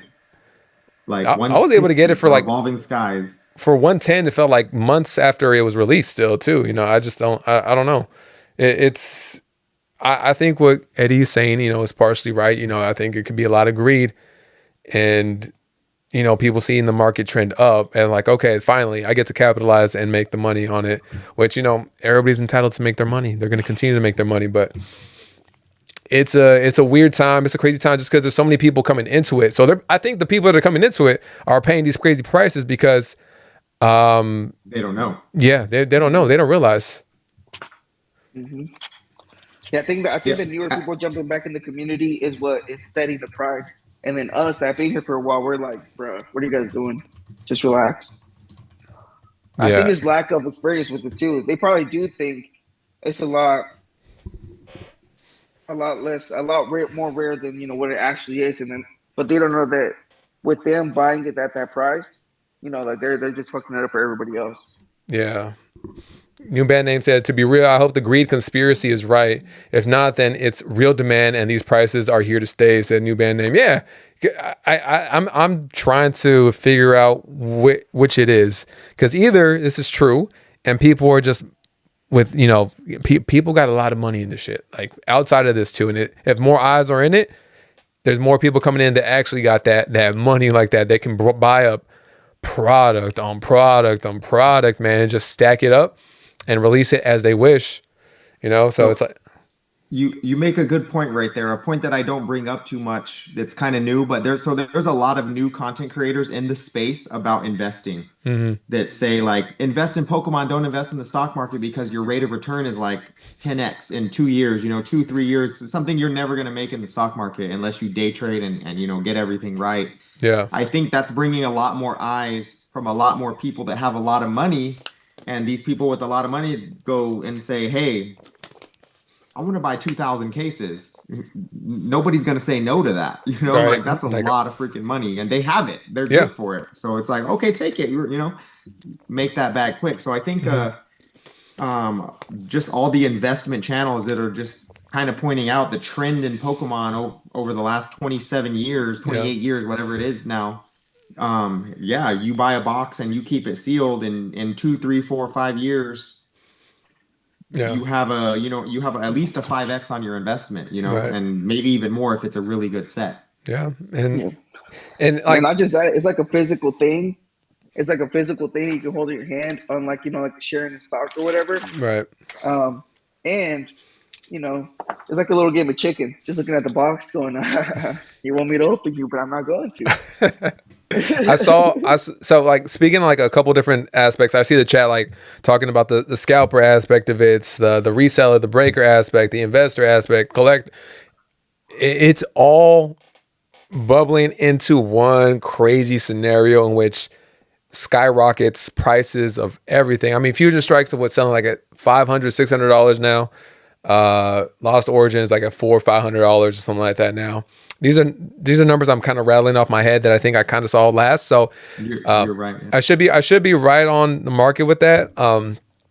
It's literally all of us, even us, you know, talking about it right now could, you know, cause like somebody that's new that comes across a podcast, because everybody's new to this. A lot of people are new, you know, they could say like, oh, what are they talking about here? This is, oh, okay, let me see if I can get some of these boxes and see if I can either try to flip them or hold on to them as well. So it just, everything we talk about, every single space is literally in real time affecting the market. And with that, you see like even when you're vending, single prices will fluctuate from one day to another. I remember seeing let's talk about Paldean Fates. Paldean Fates. That set is Bubble Mew. The Bubble Mew, bro. It's like, what is it still hovering around $300? Yeah. At $70, $80 card initially, going to $300. The Gardevoir, it was at $50, maybe $60 2 weeks ago. It's I'm pretty sure it's pushing $95 at this point.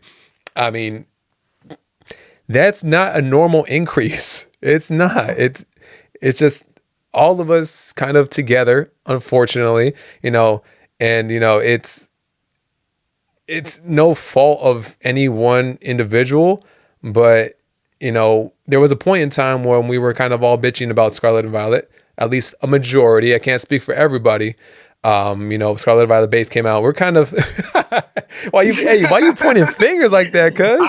I'm not gonna open up no more Paradox. Paradox is not fun. I'm not gonna open up this. I remember you saying that. I like Paradox, bro. Was it Paradox or was it? It was one of the sets. You're like, I'm not gonna open that no more. It's not fun to me. I don't enjoy opening up the set. I think what made because I mean we opened a shit ton of packs. I think what made it fun was kind of like the looking for the Altaria type of thing, though. But was it Paradox then? It was another set. On my channel, it was Paradox. No, there was a set you didn't want to open, and it was just, like you were like, I don't feel anything for these Scarlet and Violet sets. For me? Yeah, you said one of them. I forgot which one.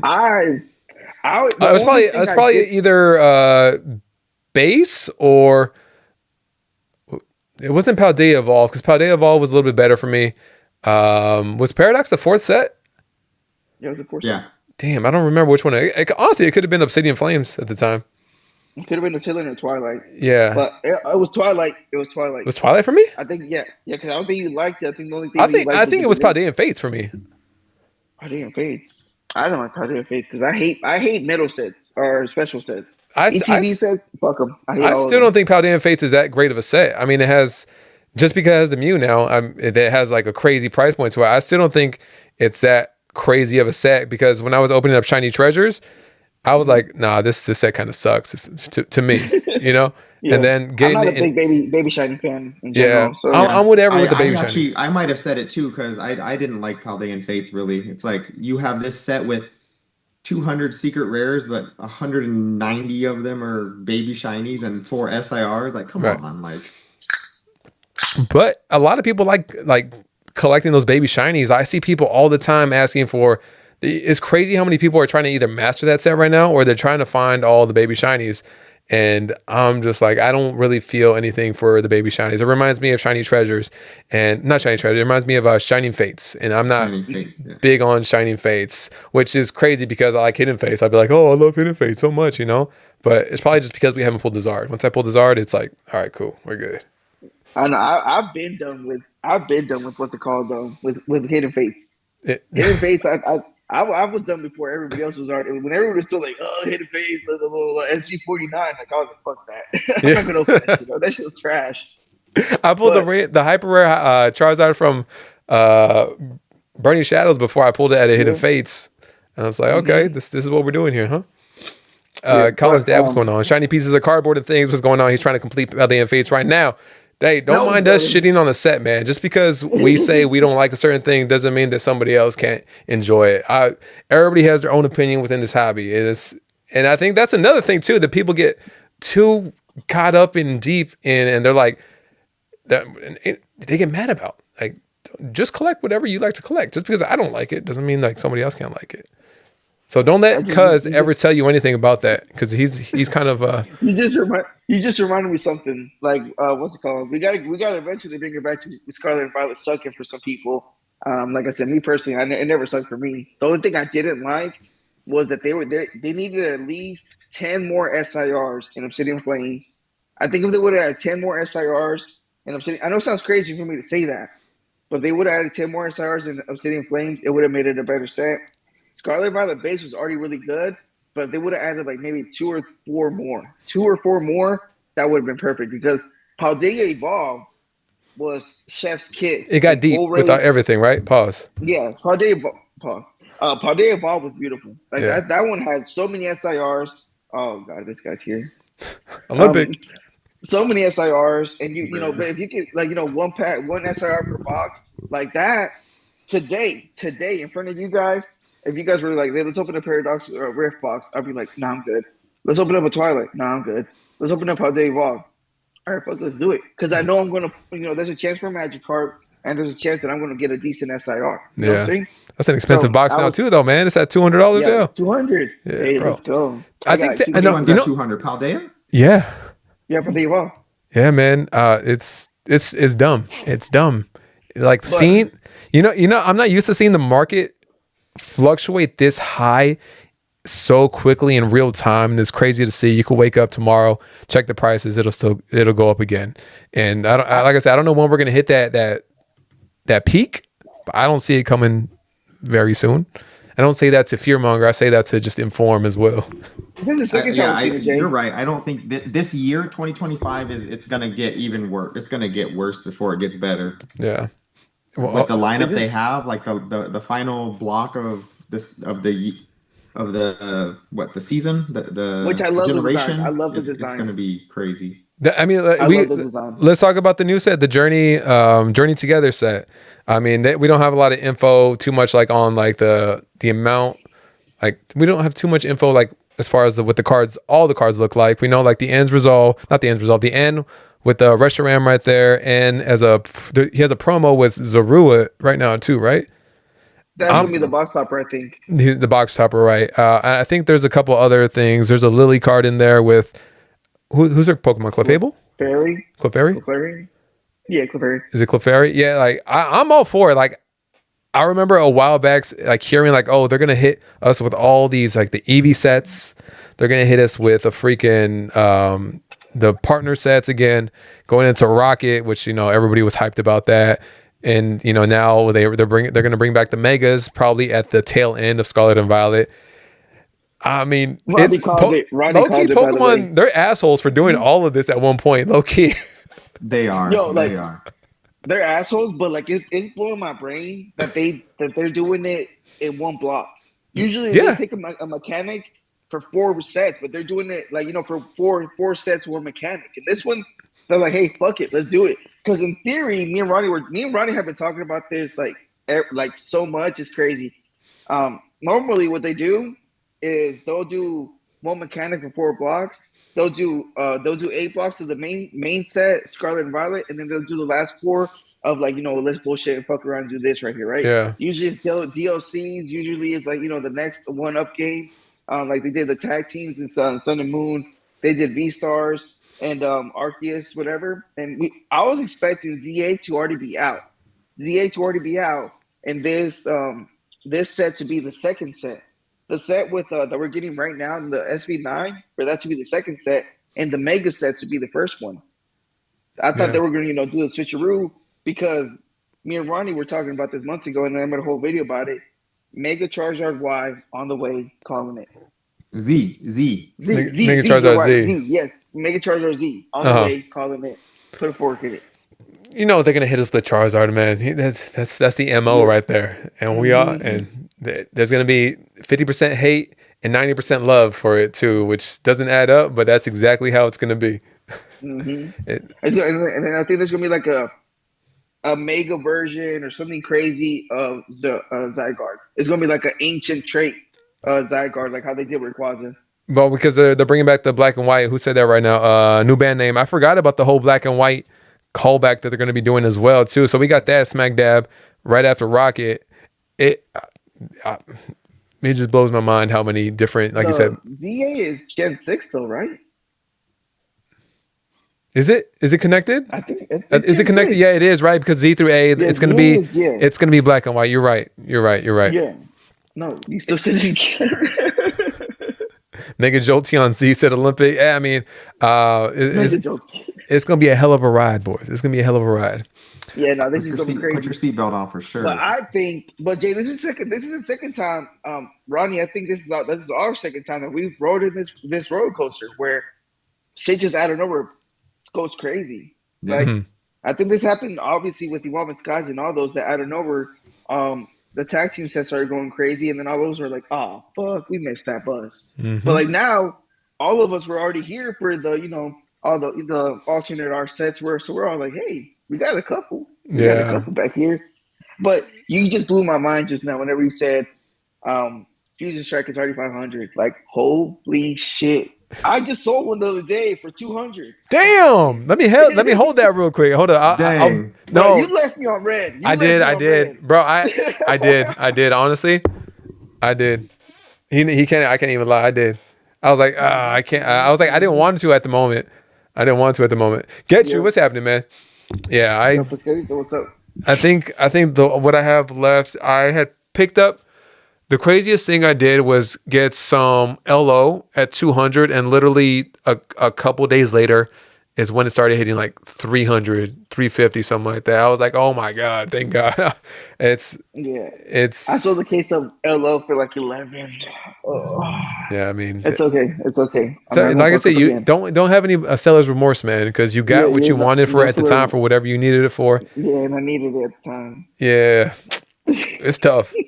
Is tough, bro. If you have seller's remorse all the time, you're gonna be eaten inside out. Especially if you're gonna sell within like this thing, it's gonna be bad. It's just greed though. It's just greed. I still kept enough for the seal collection and for the personal. It's just I'm greedy. Yeah, it's okay. So we can be a little greedy. I have a couple questions like in the queue right here if we want to go through those.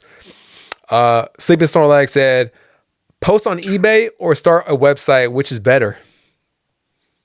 eBay's cheaper for me. If I were to say eBay, I would say eBay. So why like eBay for you? Building a website sucks, and I think it's too expensive right now.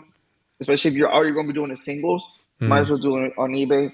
And eBay gives you a shipping label and what's it called? They take care of all the fees, and then they just give you a tax form at the end of the year. If I'm correct in that, I don't know if I am or not.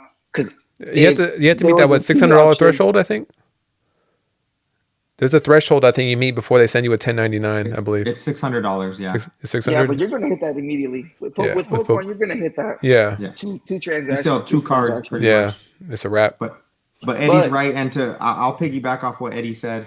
Absolutely start on start on eBay or TCG Player, because if you start your own website, how are you going to drive traffic to that website? You have to get somebody to go to your website.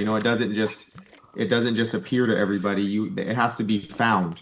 So like eBay is eBay. Everybody knows it's eBay, and they take their fees, but their fees pay for everything. You have protection. You have even the PWE. I love eBay that they have a PWE envelope. I don't like to take the time to list like smaller things that would go in a PWE envelope, but they do have that. So there's a tracking number there if you sell singles, and they have all these protections built in. Whereas starting your own website, you could get scammed. But like I said, the main thing is, how do you get people to go to your website to look at your cards, and why are they going to buy from you if they don't know who you are, et cetera, Yeah. So that would be like more on the social media thing, like to market yourself more. You know what's crazy is like I'm getting a lot of like traffic to my website right now on days that I'm not streaming at all, and it's like there has to be so many Google searches right now for Pokemon. And then like my website pops up and they don't know what the hell they're looking at, because they're probably new. They're seeing what is this like live opening, stuff like that. So there was a lot of people. If they're finding my website without having any like kind of idea, because I'm not streaming that day, it's not like I'm posting about it or anything like that. That's telling me something. Like there's so many people just searching out for Pokemon, trying to find anything and everything they can. You're Hollywood J. Stop playing. Bro, I ain't shit, man.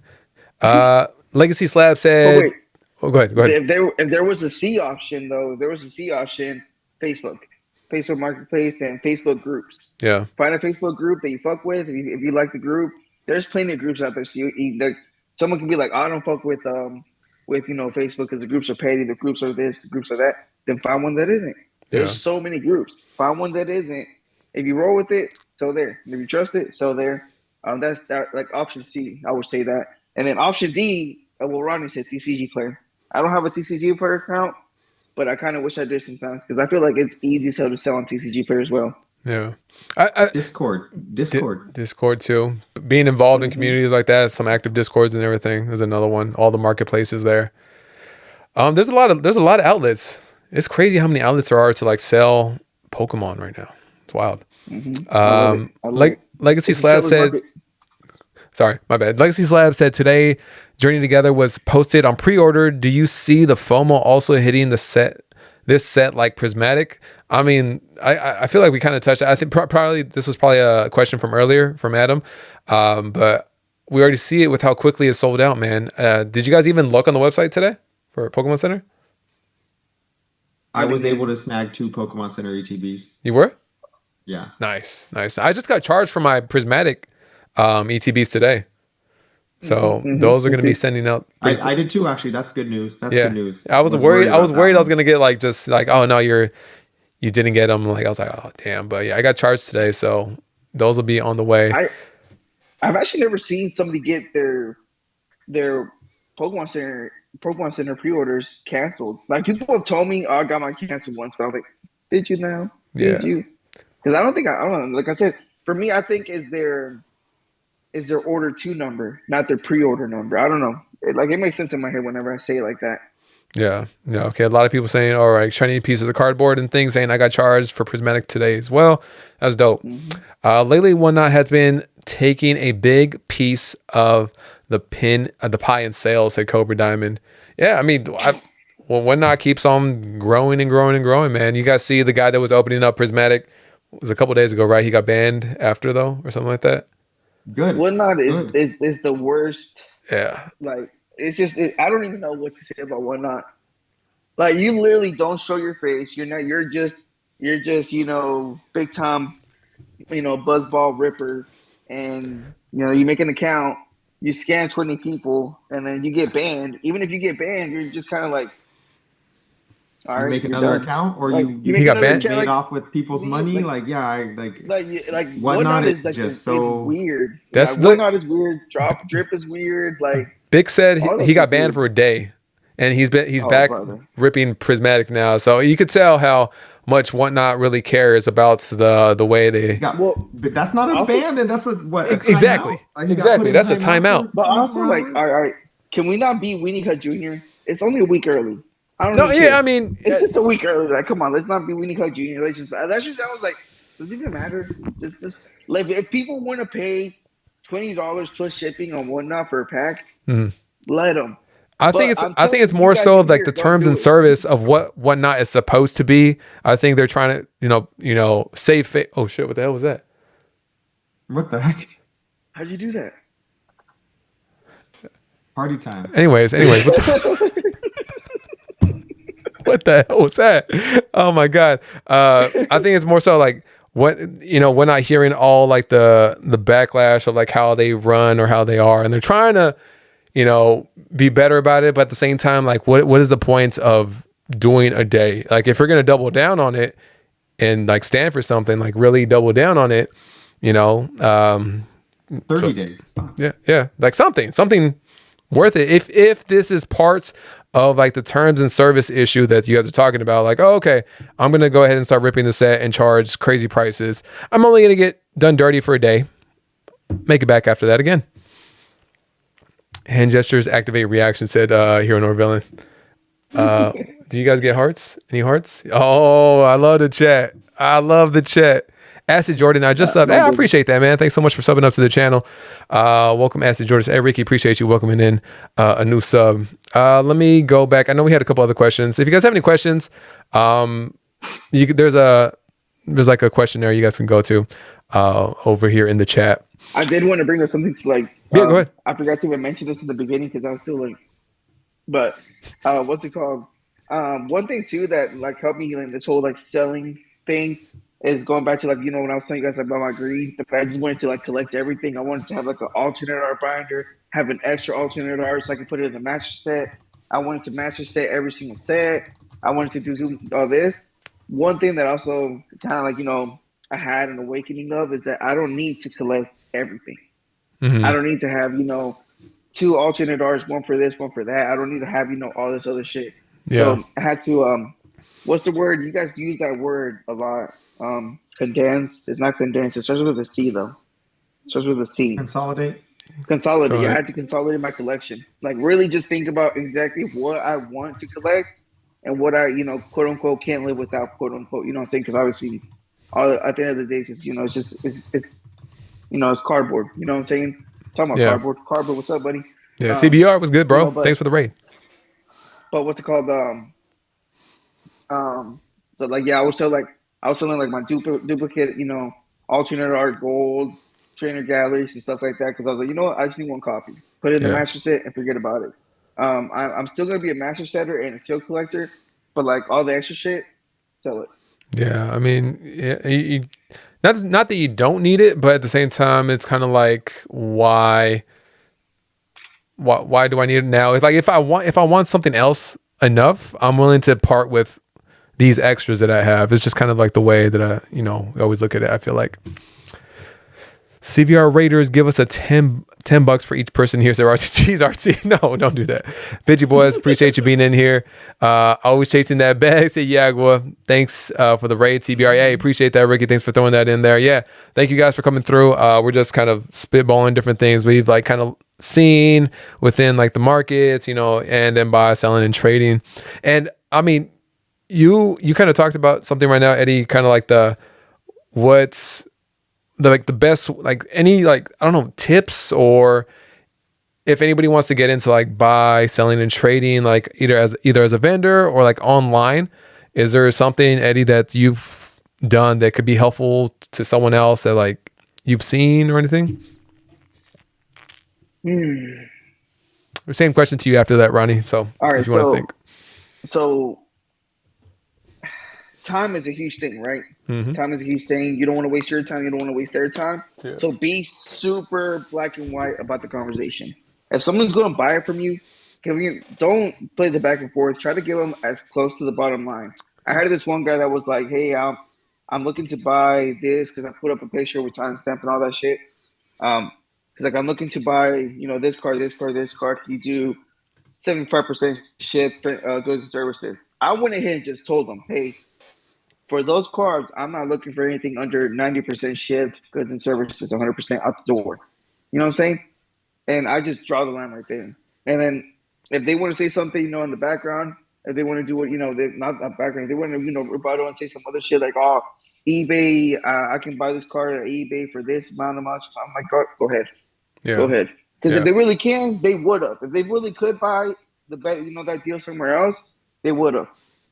Bro, half of the time they come back and take my deal. And 90% ship, good services, and and it goes on the flip side too of like when people try to come up to the booth and they're selling something, and like I'm trying to, you know, comp them on like the percentage I can pay or whatever. Like, oh, somebody offered me this much. I'm like, go get it then, you know, go get it. And you know, of course, so like time, so saving time is like a huge one. Another thing too, what's it called? Get a printer. Save time, get bubble mailers, get some fucking cardboard box. Like when you get a cardboard box from Amazon, cut out your own, what's it called, packaging equipment, you know, packaging stuff. Let me show you real quick. Cut out your own packaging stuff, you know what I'm saying? You don't got to buy the crazy card stuff and just, you know, little stuff like that. Yeah. And then answer people fast. Like I said, your time's, you know, valuable, but so is your customers. So, you know, that one right there. And then be clear with the conversation. Be clear with your conversations, like I said. Yeah. Rodney, anything like on your end? I know you have kind of a different experience too, because it's a lot of more in-person type things. Just do some research ahead of time. There's a lot of cards that have been reprinted or some cards that look similar. So you can really get screwed. And then also knowing conditions, like that's a big thing. I had a guy come up to me this weekend and he was at the convention, and he bought a Charizard from 151. And I think market on that card near mint over the weekend was like 210. Yeah. Yeah, And they charged him $200 for an LP.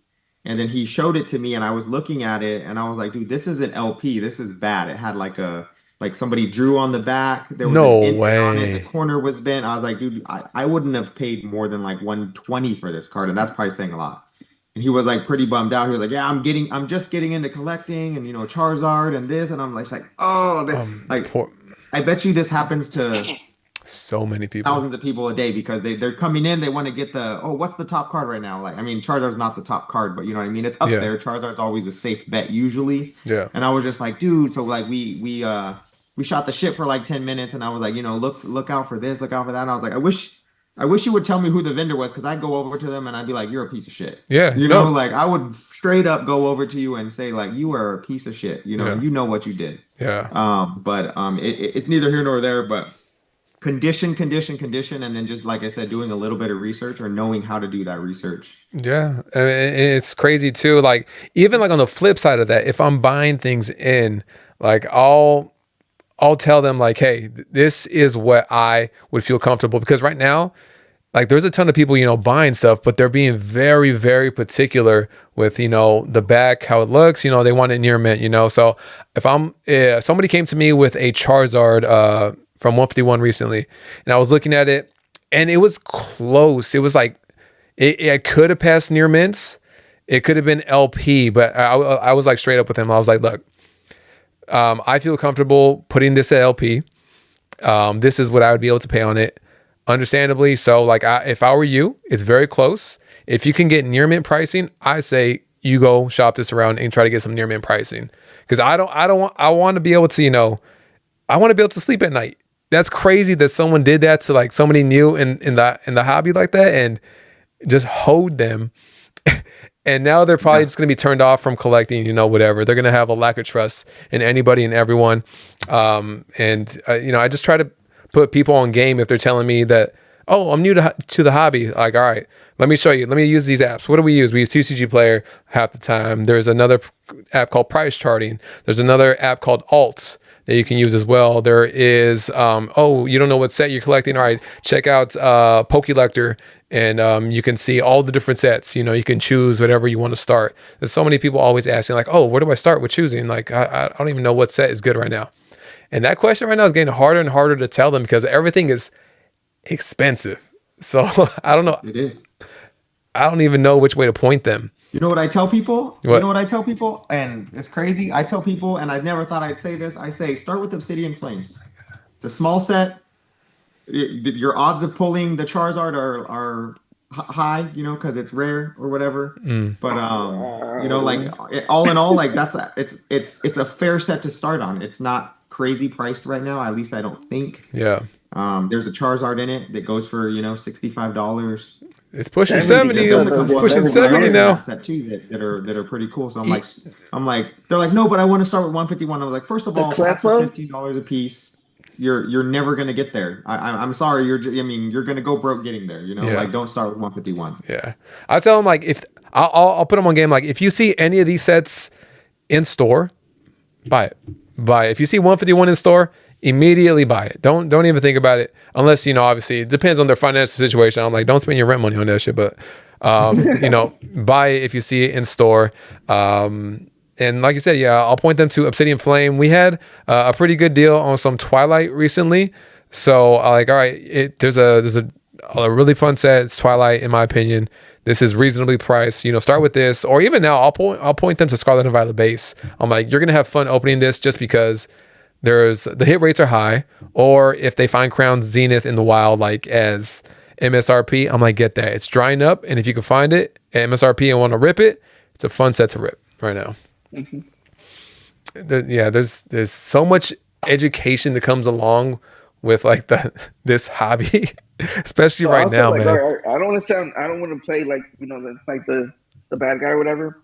But if somebody doesn't want to put an effort to like educate themselves in in all this, and then they want you to give them like like the free game, Yeah, the free game, but you didn't even bother to investigate. yeah, Like, bro, go on somewhere. Leave me alone.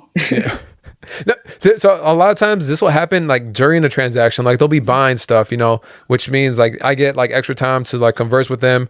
And, they're but to me, because in my head, like, all right, I am vending at the same spot every single time. I'm trying to build like that long term relationship. Trying to be real with them to build that clientele base. Like I'm thinking both on the giving game side and on the business side of things too, because good customer service goes a long way. And I feel like a lot of vendors lack that because either they've been in the game too long and they're just so numb to everything, or they just genuinely don't care anymore. So I think that's a big problem.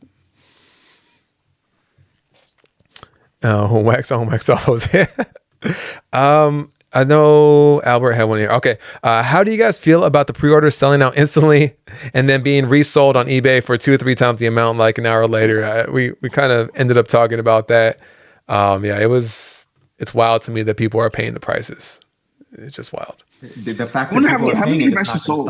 Yeah. How many are actually sold? Because obviously anybody can list it, and they can be like 20 listings on there. But I wonder how many of them have actually been sold. Let me see if I can And find it. What's it called? Journeys also, Together, right? yeah. Also, you know what I was thinking about the other day too? Like we're part of this community, right? I would consider all three of us part of the penny pinching community, right? We're trying to get the best deal. We're trying to buy, what I'm saying, like the best deal. We're trying to buy in bulk so we can get a good amount. But there's some people out there that don't give a shit, dude. There's some people out there that got bread and they don't give a shit. If they go, they just go. There are a lot of sold listings at $200. Yeah, there's a ton of them actually. Like 200, 270, 240. Hopefully, whoever buys this is like a lawyer, a doctor, pharmacist, and they just don't give a shit. There's a case that sold today for $21.50. Holy shit! $21.50. Man, that's crazy. Wait. 2,150. What is that? Wait, for a case of ETBs? No, a case of booster boxes. Oh, booster boxes. Yeah. 2,150. It's one case. Hit up Rodney for the booster boxes. That is $358, a little over $358 a box. So if these are investors, though, they're dumb. Like you're gonna have to sit on these boxes. I don't think it is. I don't think it's investors. I think it's people that they got bread and they're just themselves. New. Yeah, they're new. They got bread. Fuck it. Yeah. Whatever. I think that's a big part of it too. That are just getting into it like this. I mean, I've seen people brand new to the hobby, and they're just like they're spending a couple racks like in one stint, and they're like, "Yeah, I'm new," and they're just dropping it. Do you think that they got bread, or do you think that this is going on their fucking credit card though? So I had a buddy, right? I'm not going to say his name, and it doesn't rhyme with lunatic succulent. But he said that whenever he jumped into the hobby, he was buying from like these expensive ripping shippers and just crashing out, paying paying the taxes, paying the fees and everything. So and he was saying like whenever he first started, he was less what's the word, burst in the hobby. Yeah. He thought that was normal. You know what I'm saying? So it might be those. It might be the ones that are just not jumping in the hobby and think that this is normal. And then us, over here, seasoned veterans, gray whiskers and all, we're like, oh, wait, slow down, you're fucking it up. Yeah. But that just comes with every single uptrend. It's going to be the influx, and we've seen it before where there's a huge influx, and then eventually it kind of tapers off because either people get priced out, they spend too much money, or they just don't give a fuck anymore. All right. So using one of Rodney's takes is, even though right now we're seeing this huge uptick into all this, like these new prices, et cetera, et cetera. One thing that Rodney said the other day that I loved is that now all these hats have a new low. They have a new low. So even though all of us can sit here and say it's a seller's market, everybody say your shit, you'll make a whole bunch of money. I don't think we're going to see a lot of these things go back down to where they were. No, So it's even still though going to be a this, higher percentage compared to where it was. I don't, obviously at one point, at some point, if this keeps going up like crazy and crazy, it's going to go down. I don't know about crash, but it'll go down significantly, but it'll still be higher than what it was before this whole like uptrend started. yeah, because like I don't see what's it called, Fusion Strike going under 300 at this point. I don't see. I know like what's it called, me, Rodney. We're specifically talking about the Giratina V alternate art. I think it stays around 450. Yeah. Right now it's like what 515, 530. For Last time I what? saw For what? the Giratina V. Yeah, Giratina's something five like that. something, yeah. Something like that. Yeah, so I think And it's like I'm always caught in between saying like, "Oh, hold off," but I think like if somebody actually wants product, I think you can find some product if you're actively looking. If you're actively looking on in multiple, markets. I don't know necessarily about booster boxes because that's just going to keep going up and up and up. But if you want to find product, it's still out there. But it's just kind of like finding a diamond in the rough at a good price right now. So like it's still going up right now. Buy some stuff at a reasonable price. I mean, Stellar is still there at a reasonable price. If you look on the Pokemon Center website, I can't believe I'm saying this finally, but Battle Styles is still available. Vivid Voltage booster box is That's still crazy. available. And it's still going to go up. It's still going to go up. We haven't reached the peak. We keep saying, we're talking about it like, nah, the peak probably won't hit until, the megas, when that's it drops. So it's I like, can't wait. I can't wait for the Mega set to come out, Rocket set to come out, and then like the next low, and then people are offloading on their Rocket sets, offloading on their Mega sets, offloading on this, and then we're kind of gonna be like, all right, now I'm gonna go buy it because it's yeah. gonna happen. It's gonna No, happen where you people. know it's gonna happen. It's I gonna can't happen. wait. I can't wait because I'm over here like, I'm yo, in a better that's it. position now. So when that happens, like let me get those singles. I'll take all of them. Yeah. I mean, yeah. Getting the singles is I feel like is always, I don't know. Cause even, you gotta play to win, right? Or, so it's going up and up and up and up, and it's still gonna go up and up and up. Everybody's talking about the Moonbreon. When's it gonna stop? It's gonna hit $2,000 for sure. And that's what I'm standing on now. Because at first I was like, nah, there's no way. But now I'm like, I'm a believer in So all the alt arts. a group of one of my group of friends. I've been calling a lot of people out, but one of my group of friends, I'm not going to say their name on this one, and Yeah. then it's not Adam Ziller and it's not Alfredo. Um, what's it called? But they were so mad the last time I was here on the podcast with you that I said that the Moonbrown is going to hit 2,500 raw. Yeah. But I'm doubling down. 2025, doubling down. A raw Moonbreon is going to be $2,500. And I think it deserves it. I think it deserves it. I think down the road it's going to deserve it. Ooh. Jay, you ready for another hot take? Yeah. Me and you talked about this the other day, but I'm gonna put it on video. I didn't make a video of it. I know I'm lazy. I should have made a video, but hey, I'm sorry. Life happens. I forget. All right, so obviously you guys have already seen. Ronnie, have you already seen it? I already told you about it, but the metal detector thing that one guy can metal detect Yeah. the extra 10 extra foiling on the sword and shield packs. I So heard like about it. I haven't seen any so videos, but somebody told me about it, and I was like, what? yeah. So it's real, right? I haven't tested it out. I haven't anything like that. I was here last time on the Papi Chulo podcast. Let's go. What's up, Jose? Um, but what's it called? Um, he threw me off for bringing up Papi Chulos. Ricky said not to bring them up. I'm sorry, Ricky. Jose did not mean. But what's it called? Um, I think that's gonna kill a lot more of the singles market, and I'm talking about not single Pokemon cards, single packs. I think it's going to kill more of the single pack market than people are ready for. Because right now, even Jay, that's fully immersed in this whole Pokemon community and this whole Pokemon YouTubing, Yeah. I was telling him about it. You know what I'm saying? Yeah. So imagine when everybody starts hearing about it that you can metal detect loose packs. So here's my hot take. This box, what is it at? 1,200, 1,100 right now? No, it's 500. Let me buy it. so what's it called? I think the seal stuff like this is gonna go fucking stupid this Yeah. year. And everybody that bought all the tins from Kroger's, from Walmart, Target, and all that, and got a whole bunch of loose packs, I think they're going to be sitting on those packs for a minute.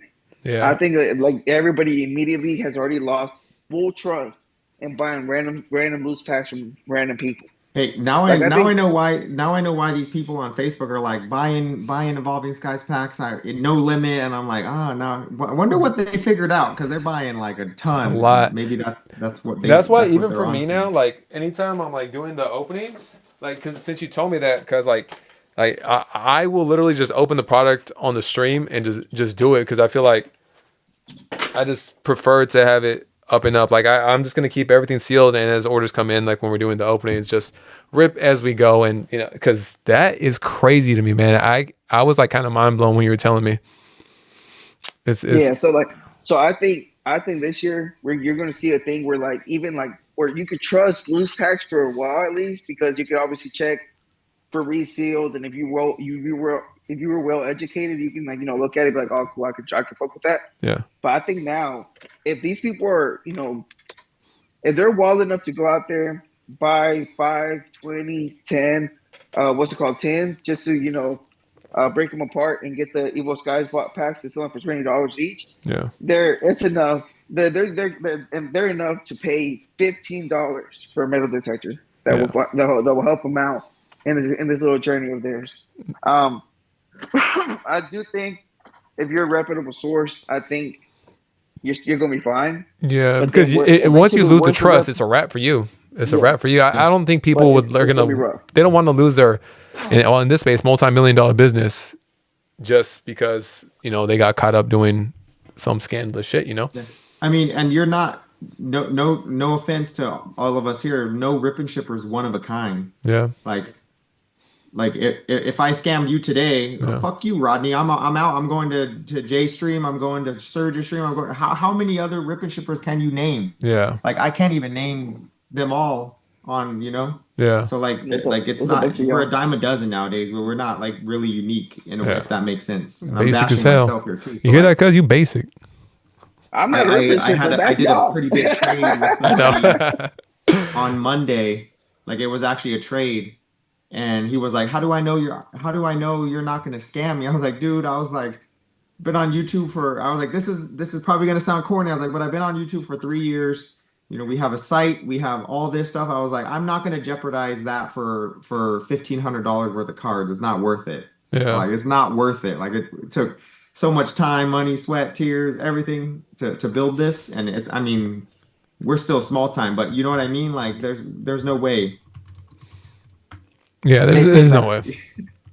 Ask the hard questions, Jay. Says Shiny Bird. What's the hard questions right now? Was there more questions? Ask the hard questions. That's what people want to know. Moonbreon PSA 10 dial in. But you trying to tell them how the Moonbreon isn't really worth it?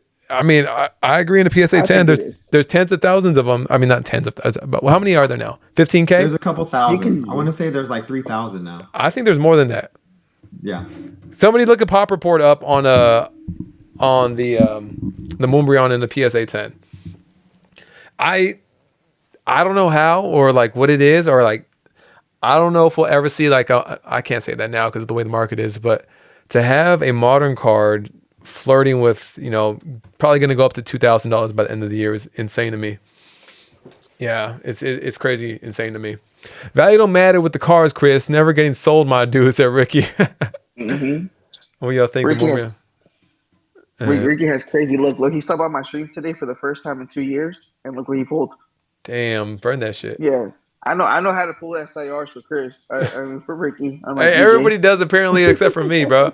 I only get them like once in a blue moon type stuff. Yeah, it's a Latios and Latios tag team said one day. The crazy thing one day is about that card. Wasn't it like a $20 card at one point when it initially released? It was. I think the cheapest I ever saw was like $80, but even then, I thought $80 was undervalued. Yeah, it's. I don't even know. When you discussion of what people will think about the Moonbreon and the PSA 10 being so insane and being so insanely populated. I mean, for you guys, if you had the choice, I'll give you guys like the classic option. If you had the initial Moonbreon, this guy, in a PSA 10 versus that Neo PSA 10 Umbreon? Like, what are you guys going with? Which Neo? That's the Neo one, isn't it? Yeah, my bad. The new Umbreon versus like the Neo version, like both in PSA 10s. I'm taking the new one, modern. I'm probably taking the modern too. That card's phenomenal. 14,000. There's 14,586 Umbreons in a PSA 10. That's a lot. And Goated Pools has about 3,000 of them on his desk at all times. Oh my goodness. Oh man, I mean, I still trust it. I still trust it more than the old ones. Do you? I trust modern. I trust modern 150 times more than vintage. Just because, like, I feel like modern is more people's nostalgia at this point. All of us can say, "Oh, I remember, blah blah blah," when I was a child pulling the, this and that. Shut up. Your nostalgia is being 28, 26, 27, opening up your wellness guys at this point. You know what I think? I think modern is more liquid. I think that's the only thing that's super liquid compared to vintage. I think that's one of the major factors driving it, and that's why. Well, I mean, Captain Rafa just said he's picking up like vintage stuff for the PC while like everybody's going crazy over modern, and I think because we're kind of talking about buy selling right now. What's moving the most is modern stuff. It's easier to sell modern too, because like me personally, like I will only buy vintage in person. Yeah, where I can like sit there and go. Hey, bro, you put your nose on my card. It's a fade, bro. It's a fade on site. Hey, that's Ricky's card, huh? Yeah, that's Ricky's. Hey, now it has Eddie's boogers on it. Damn, that's crazy, bro. You better. No, we had a crazy ass ice storm, so it's definitely boogers on it. I mean, I don't know. For me, I think I am like kind of just like a fanboy of like some older stuff. If I'm looking at the Altart Gengar, let's do another one. That's another comparison we could do. The Altart VMAX Gengar. The artwork is amazing. Damn, that's tough though, because I like the artwork on that ship. I'm flip-flop. I don't even know. I honestly don't know. If somebody presented me a PSA 10 first edition Gengar from Fossil or a PSA 10 VMAX Altart Gengar, I mean, the artwork side, I'm going with the Gengar, but total value, I'd be stupid not to pick up that first edition Gengar. That's basically what it comes down to. Oh, you're so cool, bro. In the binder.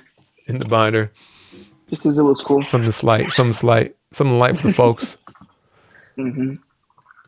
Eddie just turning this into like a flex sesh. Hey man, that's cute. Project X, if you're trying to ask a question, you could just click, I think, on the Q&A at the top of it. He put exclamation point question. You can't teach old monkeys new tricks. Let me borrow that binder, Sir Ricky. There's too many good Gengars though. Like Gengar has some of the like best arts there is. Gengars go the quickest. Anytime like you're vending and you have like a Gengar out there, even if it's just a regular EX or the full art from Temporal, it's like it's gone instantly. And anything before that too. Those binders copies damaged. Nope, near mint, buddy. Near mint. No, I mean, I'm a binder collector. I'm not I don't grade nothing. I think grading is a scam. I think grading, like I stood on that too. Yeah. I think you're paying somebody $15 and then they'll charge you if they do a good job. And then I think a lot of it is pop control, 100% pop control. No, I agree. Like, there's so many cards I've seen that should have been way better than what they were. Pop control. And I've seen some really shitty cards that weren't supposed to be. They aren't what they were supposed to be either. Hey, Shiny Vert, you better keep that bass out your voice. Time that man out. No, I'm just kidding. Don't time him out. Don't time him out. He's cool. Grading is a scam. Great combo, says Shiny Vert. I rarely grade. I do have things grading right now, but if I'm grading, it's just because more so I want to encapsulate it. Or like they're a meaningful card to me. Like I rarely ever personally grade. I'll get some graded cards if I do like a giveaway or something like that. But I don't know. Let me know when my time is out, cuz. Yeah, dude. Hey, Ricky. Do it. Hey, fella Chris did it. Yes, you did it. Chris. Hey, Vert, I love you though. I love you. You good. I thought it was Ricky too for a second. That wasn't me. I generally think Paldea evolved. Umbreon is solid 5 out of 10. I think a PE Umbreon is a solid 5 out of 10. What's a PE Umbreon? I think he means prismatic evolution. Prismatic. Prismatic. Yeah, we gotta say I hate that people are using like 2 letters because like every set has the same initials now. Yeah, I didn't think about that. So for me, I miss the set logos. Prismatic is like not mid, but like the artwork on the Umbreon is cool, but I think I prefer the Sylveon. And even then, the whole terrestrial terrestrialization of the Pokemon, I'm like, there's some that I feel like they did a really good job with, and there's some that I just feel like it's too basic. It's too basic as far as the background goes, and it just doesn't give me that same doesn't get me going the way like the alt arts did. I agree. They're almost like fancy full arts, like a little bit fancier full arts, because full arts got the colorful background and that's it. Like alt arts actually have like a scene, or even SIRs they have like a scene. They like tell a story. These ones are just like they're sparkly, like that's kind of it. Like honestly, if they would have gone with like a full gemmed out Pokemon instead of a crown, that would have been hard. I would have fucked with that heavy. Yeah. Like if the thing was like that Charizard turned into, a gemmed out Charizard, you know what I'm saying? With something other than a crown, I think it would have been crazy. That would have been like the fan arts were better than the actual thing we got. That's the part that blows my mind. Yeah. No, yeah, and it was kind of similar too, wasn't it? It was very similar to the actual, because I saw a fan art of like the Moonbreon, right? And then the Moonbreon that we actually got, or the new Umbreon that we got, is very similar to like the fan art, except it has like that crystal, the terrestrialization style to it, which, if the Pokemon is terrestrialized, that's cool, but I don't understand why the background always has to do with like crystals and has to like look that, like a geometrical. I don't know why it has to look like that. Why can't it just be a normal background? Geometrical. They're sparkly like. Hey, Vert, we love you, man. I think he said he left. He left anyways, but we still love you. He threw a temper tantrum. I'm out of here. Vert, how dare he time me out? Jose said, how much shield do you guys usually try to keep per set? Do you guys have like a? I know Eddie keeps everything sealed. What's sealed? I don't do no sealed. Your little thing. I could say pause. If you look over, if you look over to Eddie's left, there'll be shelving over there with a bunch of seal cases. There he is. You guys are right.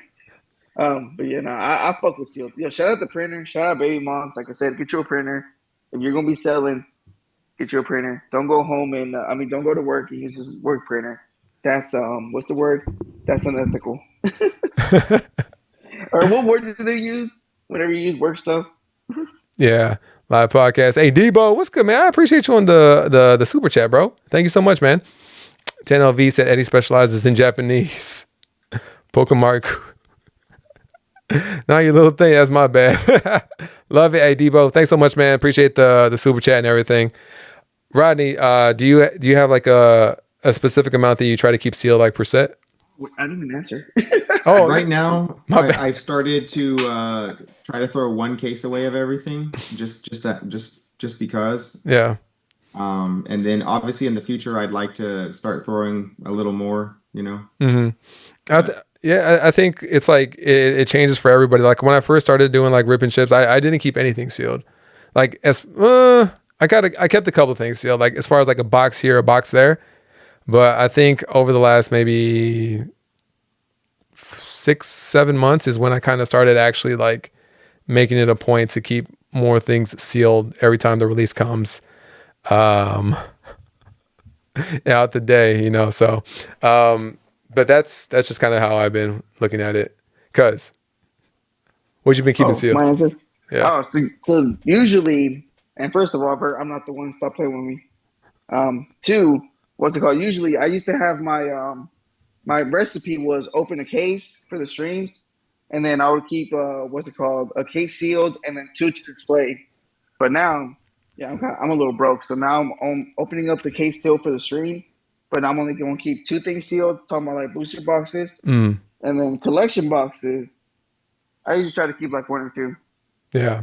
Pidgey Boy said, you opening prismatic Pokemon Center ETBs though? You gonna be opening them? I normally open one for the promo, A, for the promo binder, but probably not. I don't know. Yeah, I feel like selling for $500-600. They'd be dumb to open one. Again, yeah. When you're looking at it, when it's that kind of a big of a jump from the MSRP to like what it's selling for, I'm like, don't just keep that shit sealed. Yeah. Even if you take you're gonna open it up. I'm gonna open up the what's it called, the Pokemon Center one, just for LOLs, probably in the stream, and then all the stuff. Well, I'm gonna keep most of it sealed. Damn, we lost him. We lost him. Is it? Oh, there he goes. He's back. What's that? Did I go somewhere? You timed out. Not timed out, but you I froze up. You froze, yeah. Say it again. Shut off the internet.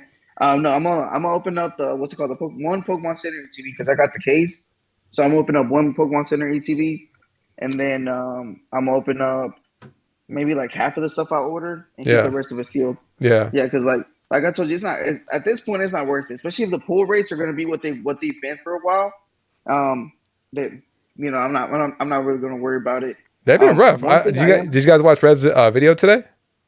No. I ended up watching it just because I'm like, I kind of want to see what the pull rates are. I had to, and damn, it's rough. He got an Ogerpon out of like 4 ETBs and every other single product that he opened. It was rough. It was rough. So like $15 a pack right now. I'm just like, man, I don't even want to do it. Like if I get some, I'm just gonna keep it sealed too. I don't even think I'm gonna offer it like on the ripping ships, because there's really no point. I'm worried if there's gonna be like a batching issue with it too. I'm worried if there's gonna be like a batching issue, like how it was with 151, where basically Olympia got all the hits and everybody else we got all the Mews, the golden Mews. Yeah. No, I've been having batching issues like all of Scarlet and Violet. Most of Scarlet and Violet, and I opened up enough of like Paradox, for instance, over however 3,000 packs it took to actually pull a freaking Altaria. Are you kidding me? Like. That's pretty crazy. That's crazy. That we pulled multiple of other alt arts, but damn, which one was the one we pulled the most? We pulled the most of like the trainers, Professor Sada and the Professor Turos. We pulled like the most of those. Ricky got 18 Professor Turos. I don't even know how to explain it. But those other like 1 in 3,000, that's crazy. And then all these other ones, we got a batching issue with 151, but we had the Charizard over here. Like in my area, that was like a good amount of Charizards, so I was okay with that. Okay with it. I got so many gold Mews. Like that's all I was pulling, gold Mews. And then like I remember every single time I pull what's it called, one of those special energies, like the reverse hollow energies. As soon as I saw one, I was like, oh, bro, because like that was like the tell sign for me at least. Every time I see a hollow energy, I was like, damn man, I got the bad batch. Yeah. That's going to happen with every single set right now, I feel like. And I don't know. Obviously Pokemon's not going to confirm that that's exactly what is happening. But if it is an issue, like I wonder if they're ever going to just pay attention to it or like try to figure it out, or at least say like, oh, yes, we've had some batching issues recently. We've taken these steps to kind of address it and fix it. But I don't think they'll ever say that out loud. I don't think they're never going to address it. Just like they never address like the whole... what's it called? People stealing like the hits off of the line for Fusion Strike and for the Evolving Skies. They never addressed it, so I don't think so either. Yo, Angie's here. Hey, what's going on? Welcome to Real Life PokeTubers. What's going on, guys? I appreciate you. Is it both of you guys or just you, Angie? Bro, I pulled 3 Bubble Mews, sold all 3. They were at $85. I mean, that was a better looking card than the Charizard. It just, I couldn't have anticipated it going to $300. I don't know if there's any crazy guru out there. If you saw this amount of craze happening, then damn, props to you. But I think we saw it going up, but not to this extent. Yeah, I have a buddy. I was just not going to say that. What? I have a buddy. I don't want to say his name. I don't. I don't. Damn, again, you ain't give no names, huh? Yeah, I don't want to say his name or anything. It's definitely not, Ro, part of Shay. But Yeah, he sold like 20 Bubble Mews for like $50 a piece. Damn. It wasn't that crazy. It was Damn. no. I did at a show. Some dude was like, "Oh, I'm collecting Bubble Mews," and I had 6 of them in the case, and he was like, "I'll take them all at market, which was $85."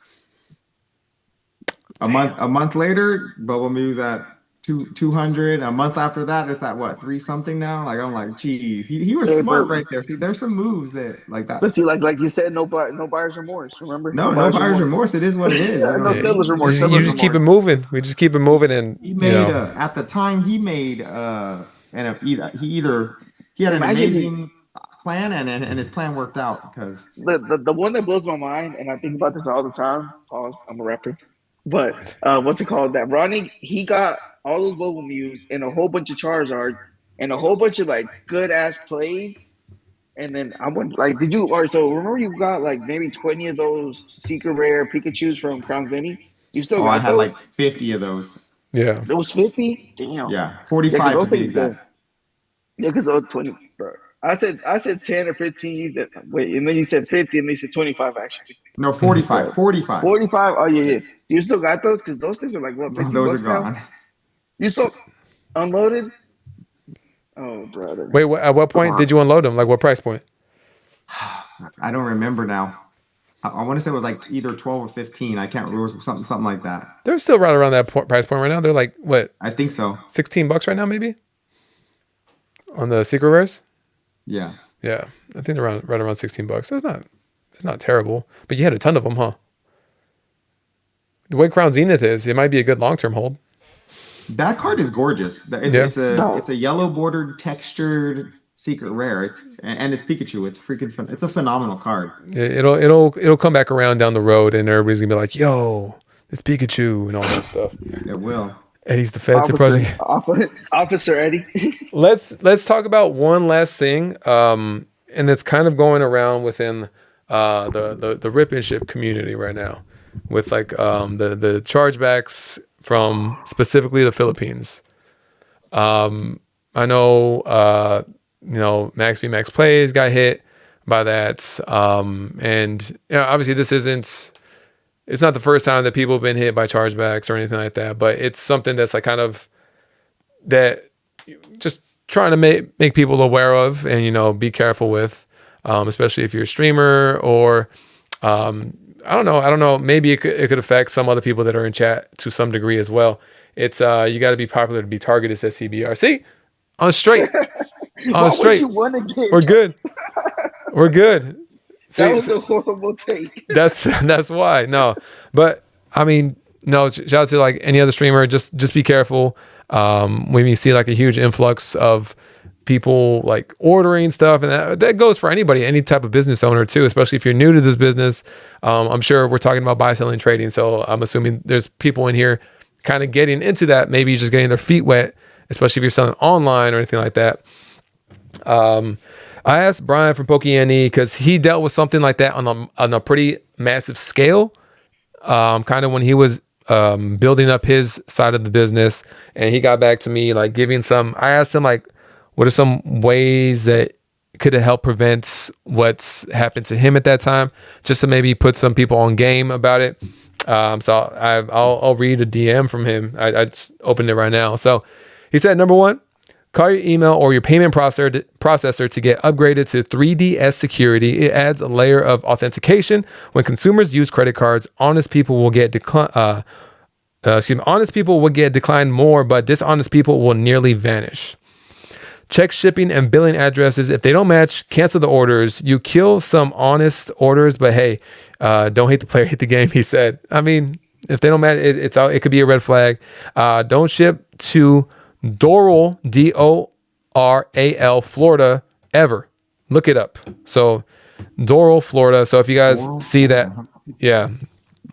Don't ship to anywhere with an address with a random code in it, like for instance, he just gave me a random one, BSJQ61. If you see that within an address, that is a Bay code used for international shipments. Again, could be honest people, but lots of times scams. If you get an order over $1,500 from a new customer, call them. Yes, seriously, be chill. Ask them about Pokemon. If they stream, if they have a business, if they know about Pokemon, give them BOTD. If they don't know what a Pikachu is, they're probably just hackers. So just like extra tidbits to put people on like an extra, like just a little bit more game to, help protect yourself in the future, whether you're not selling now or maybe you want to do it in the future. I mean, I think it's always good to be as knowledgeable about things as possible. Things in writing, following up with them, especially after they've made a big order. But the thing is, like when you're doing rip and ships, if you're opening that order for them, it's like kind of a judgment call on the spot. Because if you open it and nothing gets pulled, you get devalued no matter what. You just lost money because if they charge it back and you don't pull anything good, it could be a loss no matter what. But it's tough. It could be tough when you're like in the moment and stuff like that. And you're like, oh, dang, I just got a big order. Let's do this. Let's go. Trying to hype up the chat and go back and forth. But I think now more than ever, because there's a huge influx in the people, there's good people, but there's a lot of bad people too. So just be careful, basically. So I didn't know that Doro thing. But yeah, I didn't either. Because like some of the South American deals that I've been going through, it is going to Doro, Florida. As soon as you said that, I was like, wait, what? But it makes sense because that's exactly what's going on. They're getting a middleman down to South America. There's one in Oregon that I've had people that win giveaways have me send it to go to the Philippines. And I think we kind of said there's one in Burbank, California too, for sure. So yeah, I mean, that's just another thing that comes along with an influx of amount of people getting interested within Pokemon, the good and the bad, and even worse, the scamming, the price gouging, and the hype. Just always gets rolled up into one.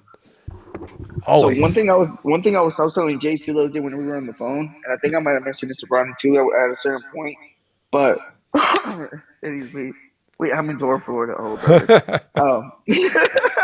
But it's Eddie. Well, what's it called?